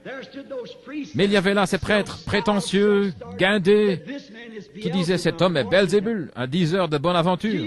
Jésus leur dit, je vous pardonne pour cela. Mais souvenez-vous qu'ils ne l'ont jamais dit à haute voix, mais dans leur cœur. Et ils percevaient leurs pensées. C'est vrai. C'est ce que dit la Bible. Appelez ça de la télépathie si vous voulez. Mais ils percevaient leurs pensées. Et il dit, je vous pardonne pour cela. Mais un jour, le Saint-Esprit viendra et fera la même chose après son départ. Si vous dites un mot contre lui, ça ne vous sera jamais pardonné, ni dans ce monde, ni dans celui à venir. Est-ce juste? Or, c'étaient des Juifs. Un jour, il dut aller en Samarie. Mais avant de parler de ça, nous trouvons la femme, ou plutôt l'homme, qui, après avoir traversé la porte appelée la Belle, fut guéri. Jésus connaissait son état et lui dit, prends ton lit et rentre chez toi. Et il le fit et fut guéri. Puis nous découvrons que parmi les Juifs, certains le reçurent, certains crurent cela et d'autres pas. Pourquoi ne le crurent-ils pas? Il n'était pas ordonné à la vie. Il n'était pas une partie de cet attribut. Maintenant, souvenez-vous que c'étaient des prêtres et de grands hommes. Et Jésus, pensez à ces théologiens et à ces prêtres, des hommes dans la vie desquels vous ne pouviez pas trouver une seule imperfection. Jésus a dit, vous avez pour père le diable. Et ce sont ces œuvres que vous faites. Si vous aviez été de Dieu, vous m'auriez cru. Si vous ne pouvez me croire, croyez aux œuvres que je fais, elles témoignent de moi. La Bible dit que Jésus est le même hier, aujourd'hui, éternellement. Jésus a dit, les œuvres que je fais, celui qui croit en moi les fera aussi. Est-ce juste? Remarquez maintenant que c'était le véritable Melchisédek. Remarquez encore, il y avait seulement 3 races de gens. Vous m'avez entendu dire que j'étais un ségrégationniste. C'est vrai, tous les chrétiens sont des ségrégationnistes. Non pas à cause d'une ségrégation de couleur, mais d'esprit. La couleur de la peau d'un homme n'a rien à voir avec lui. Il est un enfant de Dieu par naissance. Mais un chrétien, Dieu dit, séparez-moi, sortez du milieu d'eux. Il est un ségrégationniste vis-à-vis de la corruption entre ce qui est juste et ce qui est faux. Mais remarquez, ils avaient alors une ségrégation raciale avec les Samaritains. Il y a seulement 3 races de gens sur la terre, si nous croyons la Bible. Et ce sont les descendants de Cam, Sem et Japhet. Ce sont les 3 fils de Noé. Nous sommes tous venus de là. C'est vrai. Cela nous ramène tous à Adam, ce qui fait de nous tous des frères. La Bible dit, d'un seul sang, Dieu créa toutes les nations. Nous sommes tous frères par le sang. Un homme de couleur peut donner une transfusion sanguine à un blanc ou vice-versa. L'homme blanc peut en donner au japonais, un jaune ou à l'indien, un rouge ou quoi encore. Un javanais. Il pourrait lui donner une transfusion sanguine parce que nous avons tous le même sang. La couleur de notre peau, l'endroit où nous avons vécu n'a rien à voir avec cela. Mais nous sommes séparés lorsque nous sortons du monde. De même qu'il fit sortir Israël d'Égypte. C'est à ce moment-là que nous nous séparons des choses du monde. Il y avait donc les descendants de Cam, Sem et Japhet. Et si nous avions le temps de remonter les généalogies, nous pourrions voir d'où sont venus les anglo-saxons. Il y avait le juif Le Samaritain, qui est à moitié juif et gentil, le juif s'étant marié avec les gentils à la suite des agissements de Balaam et Moab, ils étaient samaritains et il y avait des juifs et les gens des nations. Or nous, anglo-saxons, nous n'avions rien à voir avec cela. Nous ne croyions à aucun Messie ni rien d'autre. Nous n'en attendions pas un. Nous avions été amenés après. Jésus est venu vers les siens et les siens ne l'ont pas reçu. Et il dit aux disciples, n'allez pas vers les païens, allez plutôt vers les brebis perdues d'Israël. Et il alla seulement vers les brebis perdues d'Israël. Et observez, il se manifesta en tant que fils de l'homme devant les Juifs, mais ils le rejetèrent. Les Samaritains, étant à moitié juifs et gentils, croyaient aussi et attendaient un Messie. Mais nous pas, nous étions des païens avec des massues sur le dos, adorant des idoles, nous, ceux des nations. Mais un jour, Jean 4, il dut passer par la Samarie. Sur son chemin de Jéricho, il fit donc le tour par la Samarie. Et pendant qu'il s'y rendait, il s'arrêta et s'assit sur le bord du puits d'une ville nommée Sichar. Et le puits, si vous y êtes déjà allé, forme une petite esplanade à peu près comme ceci. Il y a là une source publique où tous viennent. Et les femmes viennent le matin, prennent leur cruche, en mettent un sur la tête et un sur chaque hanche et marchent avec ça en se tenant bien droite, sans jamais renverser une goutte, tout en se parlant l'une à l'autre. Ainsi les gens viennent là. C'était environ 11 heures du matin. Et il envoya ses disciples dans la ville pour acheter des victuailles, de la nourriture. Et alors qu'ils étaient partis, il vint là une femme de mauvaise réputation. Nous l'appellerions aujourd'hui une femme des Lumières rouges, une prostituée. Elle avait trop de maris. Ainsi, alors que Jésus était assis là, cette femme sortit vers les 11 heures. Voyez-vous, elle ne pouvait pas venir avec les vierges lorsque celles-ci venaient le matin chercher leur eau de lavage. Elle devait attendre. Elle ne se mélangeait pas comme elles le font maintenant. Elle était marquée. Elle était donc sortie pour aller puiser de l'eau.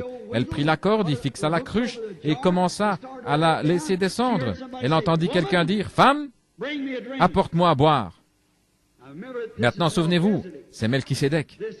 C'est Jésus, hier, le Fils de l'homme. Elle tourna les yeux et vit un juif. Elle dit alors, « Monsieur, il n'est pas convenable qu'un juif demande quoi que ce soit à un samaritain. Je suis une femme de Samarie. Vous avez donc parlé d'une façon déplacée. Vous n'auriez pas dû me demander une telle chose. Nous ne traitons pas les uns avec les autres. » Il lui dit, « Mais si tu savais qui est celui qui t'a parlé, tu m'aurais toi-même demandé à boire. » Elle dit, « Comment vas-tu puiser? Le puits est profond, tu n'as rien pour le faire. » Il lui répondit, « L'eau que je donne, c'est de l'eau de vie jaillissant jusque dans la vie éternelle. » Il lui parla jusqu'à ce qu'il ait trouvé quelle était sa condition. Il dit alors, observez maintenant ce qu'il lui dit. « Va chercher ton mari et viens ici. » Et elle dit, « Je n'ai pas de mari. » Il lui dit, « Tu as dit la vérité, car tu en as eu 5, et celui avec lequel tu vis maintenant n'est pas ton mari. Donc, en ceci, tu as dit la vérité. » Remarquez la différence entre cette femme et cette bande de prêtres. Elle en savait davantage à propos de Dieu que tous ces prêtres ensemble. Elle dit, « Seigneur, je perçois que tu es un prophète. » Elle ajouta, « Nous n'en avons pas eu depuis 400 ans.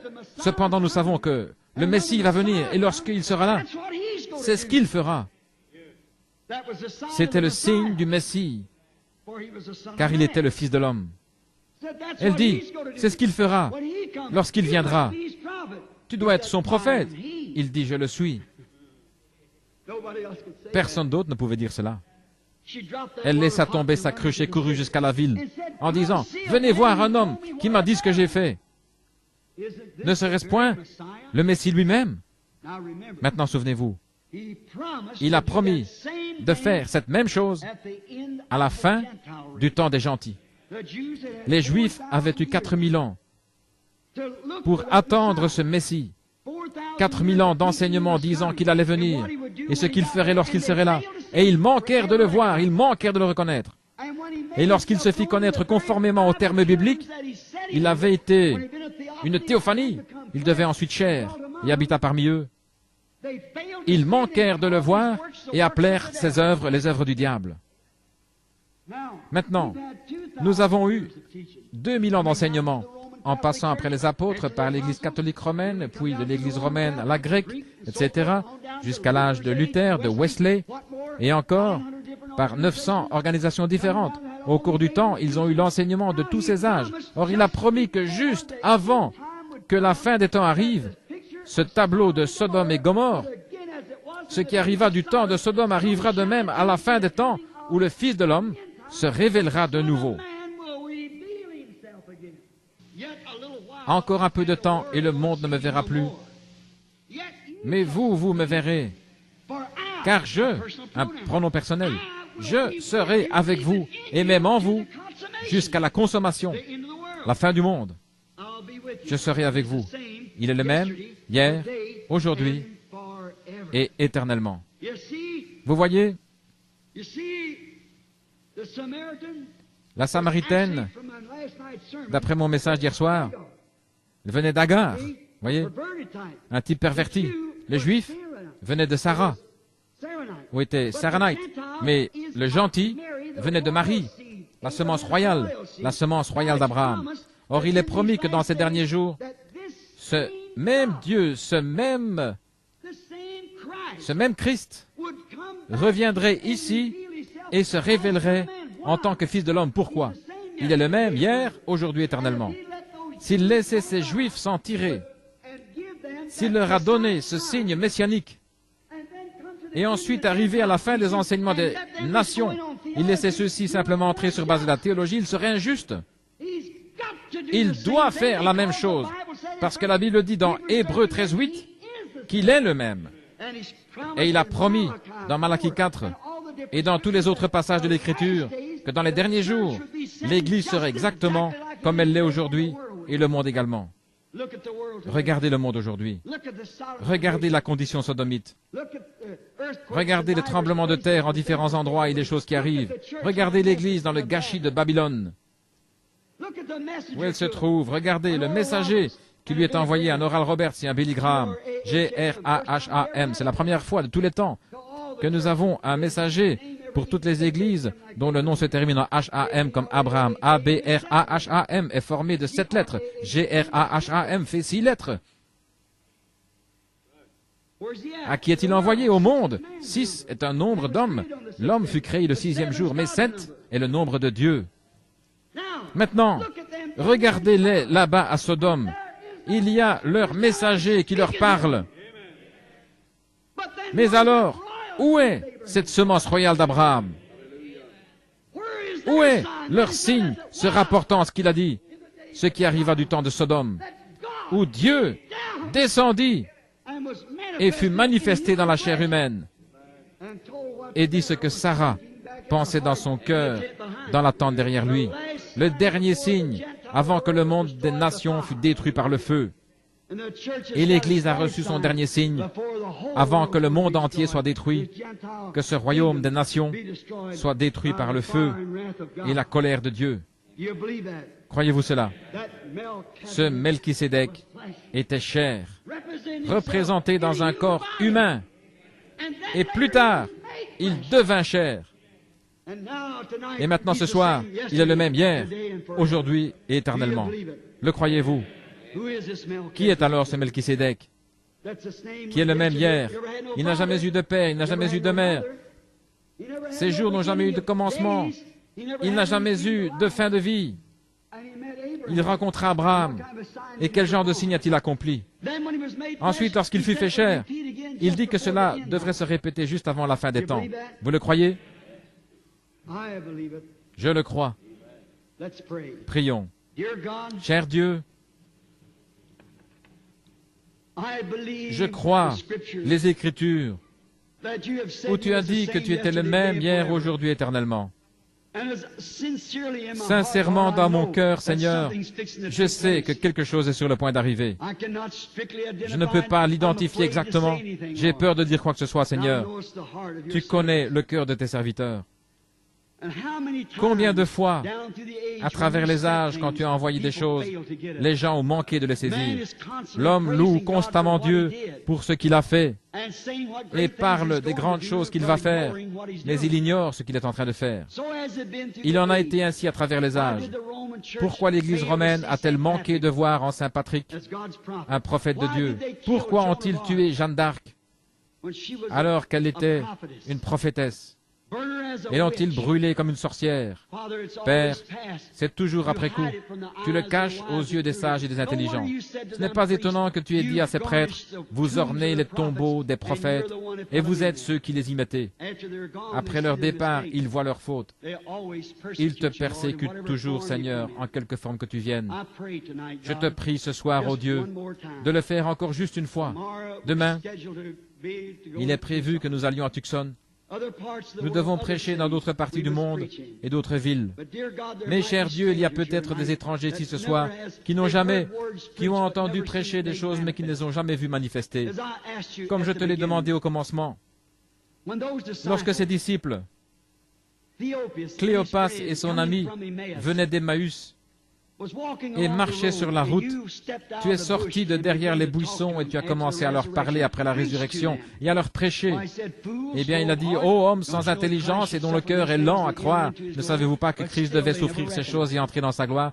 Mais ils ne le reconnurent pourtant pas. Toute la journée, ils ont marché avec toi, et sans pourtant te reconnaître. Comme la nuit tombait, ils te pressèrent d'entrer. Lorsqu'ils furent dans la petite auberge et qu'ils eurent fermé les portes, alors tu fis quelque chose de semblable à ce que tu avais fait avant ta crucifixion. Et ils reconnurent que c'était le Christ ressuscité. En quelques instants, tu étais derrière le rideau, tu avais disparu. Et coururent tout de suite et dirent aux disciples, le Seigneur est vraiment ressuscité. Père divin, je crois que tu es toujours vivant. Je sais que tu l'es. Et tu nous l'as prouvé tant de fois. Pourrais-tu le faire encore une fois pour nous, Seigneur? Si nous avons trouvé grâce à tes yeux, permets que cela arrive encore une fois. Je suis ton serviteur, et ce sont tes serviteurs ici. Tout ce que j'ai dit n'équivaudrait pas. Juste un mot de ta part aurait plus de valeur que ce que j'ai dit durant ces 5 soirs, ou dans ces 5 messages. Juste un mot de toi apporterait davantage. Ne veux-tu pas parler, Seigneur, afin que les gens sachent que je leur ai dit la vérité? Accorde-le, ô Dieu. Je le demande au nom de Jésus, cette fois encore. Amen. Maintenant, je ne vous connais pas. Je connais certaines personnes. Je connais ce garçon ici. Je connais Bill Dow qui est assis là. Voici frère Blair. Rodney Cox. C'est difficile de voir là-bas. De ce côté. En ce moment, je ne peux voir personne que je connaisse.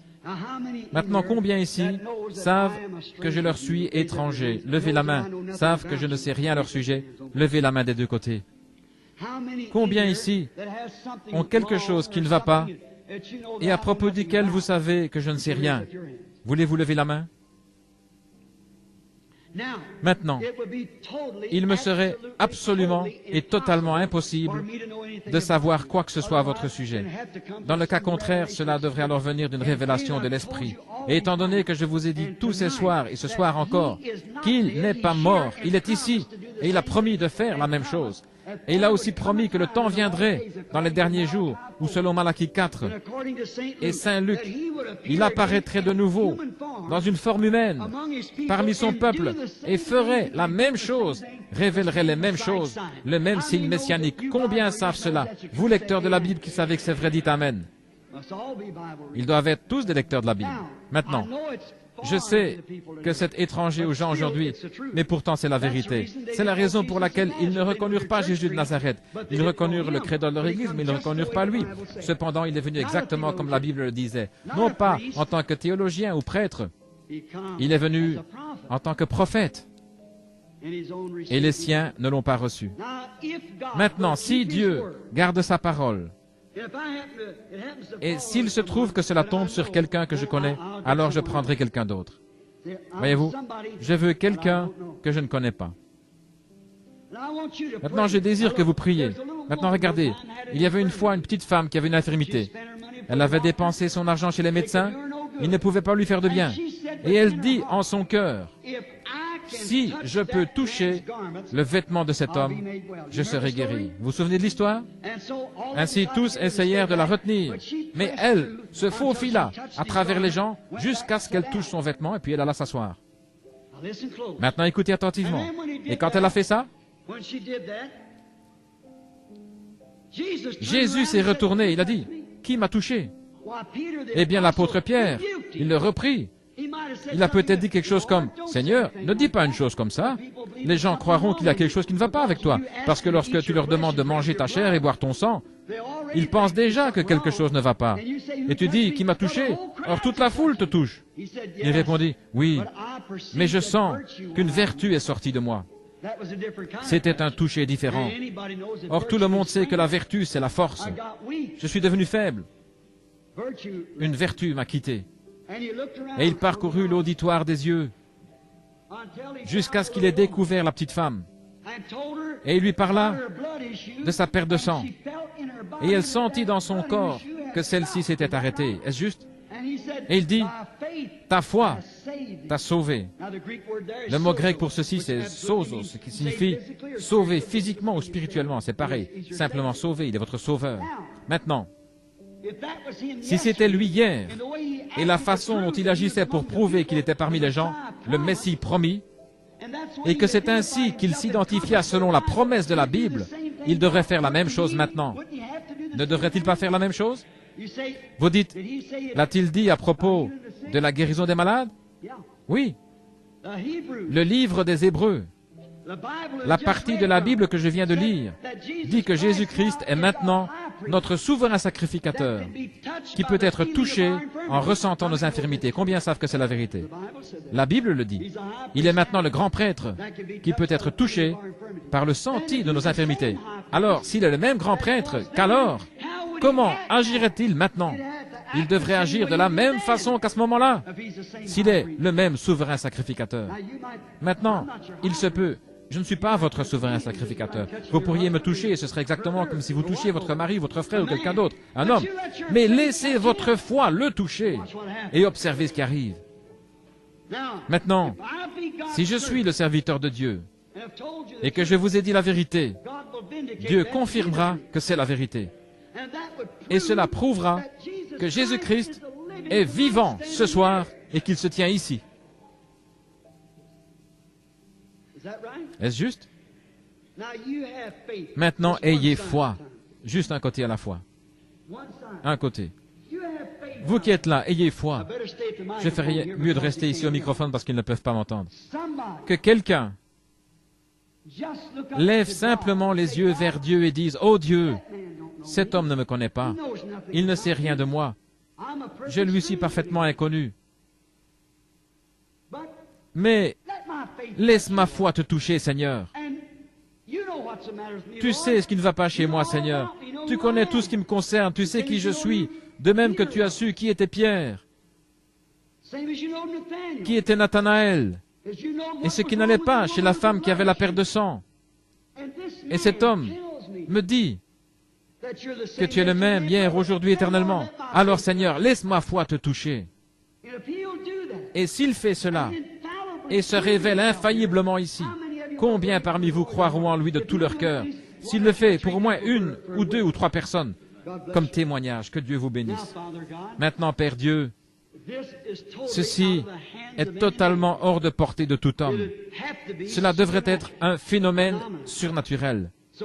Aussi, je te prie de m'aider maintenant, Seigneur. Je suis entre tes mains. Fais avec moi comme tu le juges bon. Au nom de Jésus, Amen. Maintenant, ne soyez pas nerveux. Dites simplement, humblement et respectueusement, « Seigneur, je te servirai. » Et ce sera une vérité. Si j'arrive à toucher son vêtement, alors réponds-moi à travers cet homme. Cela me prouvera que ce qu'il a dit est la vérité. Est-ce juste? Combien ont déjà vu la photographie de cette lumière? Elle se trouve partout dans le pays. La science l'a prise et examinée. Or, il est ici maintenant même. Le même qui a parlé à propos de mariage et divorce. Le même qui était sur la montagne et qui a secoué les collines là-bas. Le même qui était ici au fleuve en 1933. Le même hier, aujourd'hui, éternellement. Il est le même.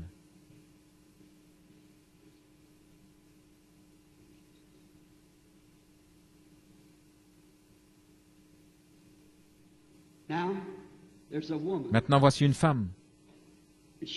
Elle reconnaît en ce moment même que quelque chose est arrivé. Cette lumière se tient juste au-dessus d'elle. Elle est assise là. Elle porte cette sorte de tricot vert. Je ne connais pas cette femme. Je suppose que nous sommes étrangers l'un à l'autre. C'est vrai. Croyez-vous que Dieu, vous avez besoin de quelque chose, et vous croyez que Dieu peut me révéler quel est votre problème? Et s'il le fait, vous saurez alors que cela doit être une puissance surnaturelle, parce que je ne vous connais pas. Et cela devra venir par quelque chose de surnaturel. Cela dépend de la façon dont vous le considérez. Vous pouvez vous ranger du côté du prêtre et l'appeler le diable. Vous pouvez vous ranger du côté du croyant et l'appeler Dieu. Quoi que ce soit, c'est de là que viendra votre récompense. Si Dieu me révèle quel est votre problème, l'accepterez-vous comme votre expiation pour ce problème? Je ne sais pas quel est le problème, mais je sais, et vous savez que quelque chose est en train de se passer. Maintenant, laissez-moi vous dire comment vous vous sentez alors que vous saurez. Il y a une sensation de chaleur vraiment douce, confortable. Je suis en train de la regarder maintenant. C'est cette lumière ambre qui se tient près de cette femme. Et cette dame souffre d'ennui d'estomac. C'est une sorte de grosseur dans son estomac. Elle n'est pas d'ici. Non. Vous venez de loin, n'est-ce pas? C'est juste. Vous venez du Wisconsin. Est-ce juste? Bien sûr. Maintenant, vous êtes guéri. Votre foi vous a guéri. Maintenant, dites-moi, qui la femme a-t-elle touché? Je suis à 20 mètres d'elle. Elle a touché Jésus-Christ, le souverain sacrificateur. Le croyez-vous? Je regarde maintenant une femme à qui j'ai parlé. Cette femme, je la regarde parce qu'elle est en train de prier si fort pour un homme. Elle m'a dit qu'elle avait un homme. Elle ne m'a jamais rien dit à ce sujet, mais son nom est Madame Waldrop. Elle vient de Phoenix. Elle fut ressuscitée des morts. Son médecin est venu avec les radiographies et a montré le cancer du cœur. Elle est morte dans la ligne de prière. Cela fait combien de temps, Madame Waldrop? 18 ans. Et elle est assise là ce soir, un témoignage vivant. Ces médecins sont venus à la réunion en amenant. Ils ont dit, comment cette femme peut-elle vivre? Mais la voilà. Il n'y a aucun signe de cela. Elle a amené quelqu'un et elle est en train de prier pour lui. Maintenant, il est en train de mourir du diabète. Maintenant, ça je le savais. Mais étant donné que vous êtes en train de prier, vous savez, je ne sais pas qui c'est, Madame Waldrop. Il vient de Missouri et il s'appelle M. Cooper. C'est juste. Maintenant, vous croyez? Vous pouvez retourner chez vous et être guéri. Cela dépend de vous si vous le croyez. Voici une femme. Et elle souffre d'asthme. Elle a des complications. Elle n'est pas d'ici, elle est assise là-bas dans la foule, là, dans cette direction. Elle n'est pas d'ici, elle vient de Géorgie. Mademoiselle McKinney, croyez-vous de tout votre cœur et croyez-vous que Dieu va vous guérir? Levez-vous si vous m'êtes étrangère et que c'est vrai. Jésus-Christ vous a guéri. Croyez-vous? Derrière moi, il y a un homme assis. Il est en train de contacter Dieu. Et ce qu'il veut, il a un bébé qui souffre du cœur. Et ce bébé a un souffle au cœur, selon le médecin. Et le nom de cet homme, c'est M. Cox. Levez-vous, M. Cox. Et il dit à Sarah ce qu'elle pensait derrière lui. Juste à côté de lui, de l'autre côté du couloir, un petit peu plus en arrière, se trouve un homme qui n'est pas d'ici, mais qui vient du Nouveau-Mexique. Je ne l'ai jamais vu de ma vie. Je suis en train de le regarder maintenant. Il est derrière moi. Il vient du Nouveau-Mexique. Et cet homme est préoccupé par le cas d'une fillette. Elle a quelque chose qui ne va pas dans la bouche. C'est au palais qu'il y a un problème. Et cet homme s'appelle Monsieur West. Voudriez-vous vous lever, monsieur? Je lui suis totalement étranger. Mais le Seigneur Dieu va guérir son enfant. Croyez-vous cela de tout votre cœur? Combien parmi vous croient maintenant de tout leur cœur? Jésus-Christ n'est-il pas le même hier, aujourd'hui, éternellement? L'acceptez-vous maintenant comme votre sauveur? Levez la main. Croyez-vous en lui comme votre guérisseur? Ici, voici une personne couchée sur une civière qui est infirme ou quelque chose d'autre. Pouvez-vous m'entendre par ce microphone? Je ne vous connais pas. Vous êtes simplement une femme couchée là. Si je pouvais vous guérir, je le ferais. Je ne peux pas vous guérir. C'est simplement un homme qui est en train de se réjouir. Son enfant a été guéri. Je ne vous connais pas. Vous êtes une femme. Je suis un homme. C'est la première fois de notre vie que nous nous rencontrons, je suppose. C'est l'un de vos enfants qui vous a amené. Franchement, c'est la première fois que vous êtes ici. On vient juste de vous amener ici. Vous venez de loin. Vous êtes recouverte par l'ombre de la mort. Vous avez le cancer. Vous n'êtes pas infirme, c'est le cancer. Les médecins ne peuvent plus rien faire pour vous. C'est vrai. Et vous êtes sûr de mourir. Ces médecins ne peuvent plus rien faire pour vous. Il y avait une fois 3 lépreux qui étaient assis à la porte de Samarie. Et ces lépreux dirent, « Eh bien, pourquoi restons-nous assis là jusqu'à notre mort, étant donné que tous les gens de la ville sont en train de mourir de faim et qu'ils mangent les enfants les uns des autres? Si nous allons au camp de l'ennemi, les Syriens, s'ils nous tuent, nous allons de toute façon mourir. Et s'ils nous sauvent, nous vivrons. » Ils tentèrent donc leur chance. Et avec cette foi, ils sauvèrent non seulement eux-mêmes, mais le groupe entier. Or, vous allez mourir si vous restez couché là. Il ne vous est pas demandé d'aller au camp des Syriens, mais vous êtes invité à la maison du Père. Vous mourrez du cancer, vous ne pouvez pas vivre en dehors de Dieu. Vous n'êtes pas de cette ville, vous n'êtes pas de la région ici, vous venez de loin. Vous venez de Milwaukee. C'est vrai. Je vous vois dans la ville, je le sais, c'est juste. Croyez-vous? Accepterez-vous Dieu maintenant comme celui qui vous guérit? Si c'est le cas, peu importe combien vous êtes faible et combien vous êtes cloué au lit, je crois qu'à votre place, je me lèverai au nom de Jésus-Christ, prendrai la civière, rentrerai à la maison et vivrai à la gloire de Dieu. Vous croyez que je suis le prophète de Dieu? Alors levez-vous et allez à la maison, soyez guéris. Ne soyez pas effrayés, levez-vous de cette civière. Dieu vous guérira.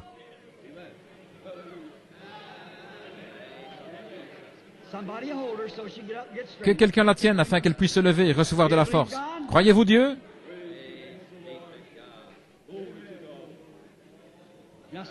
Laissez-la simplement recevoir un peu de force, tout ira bien.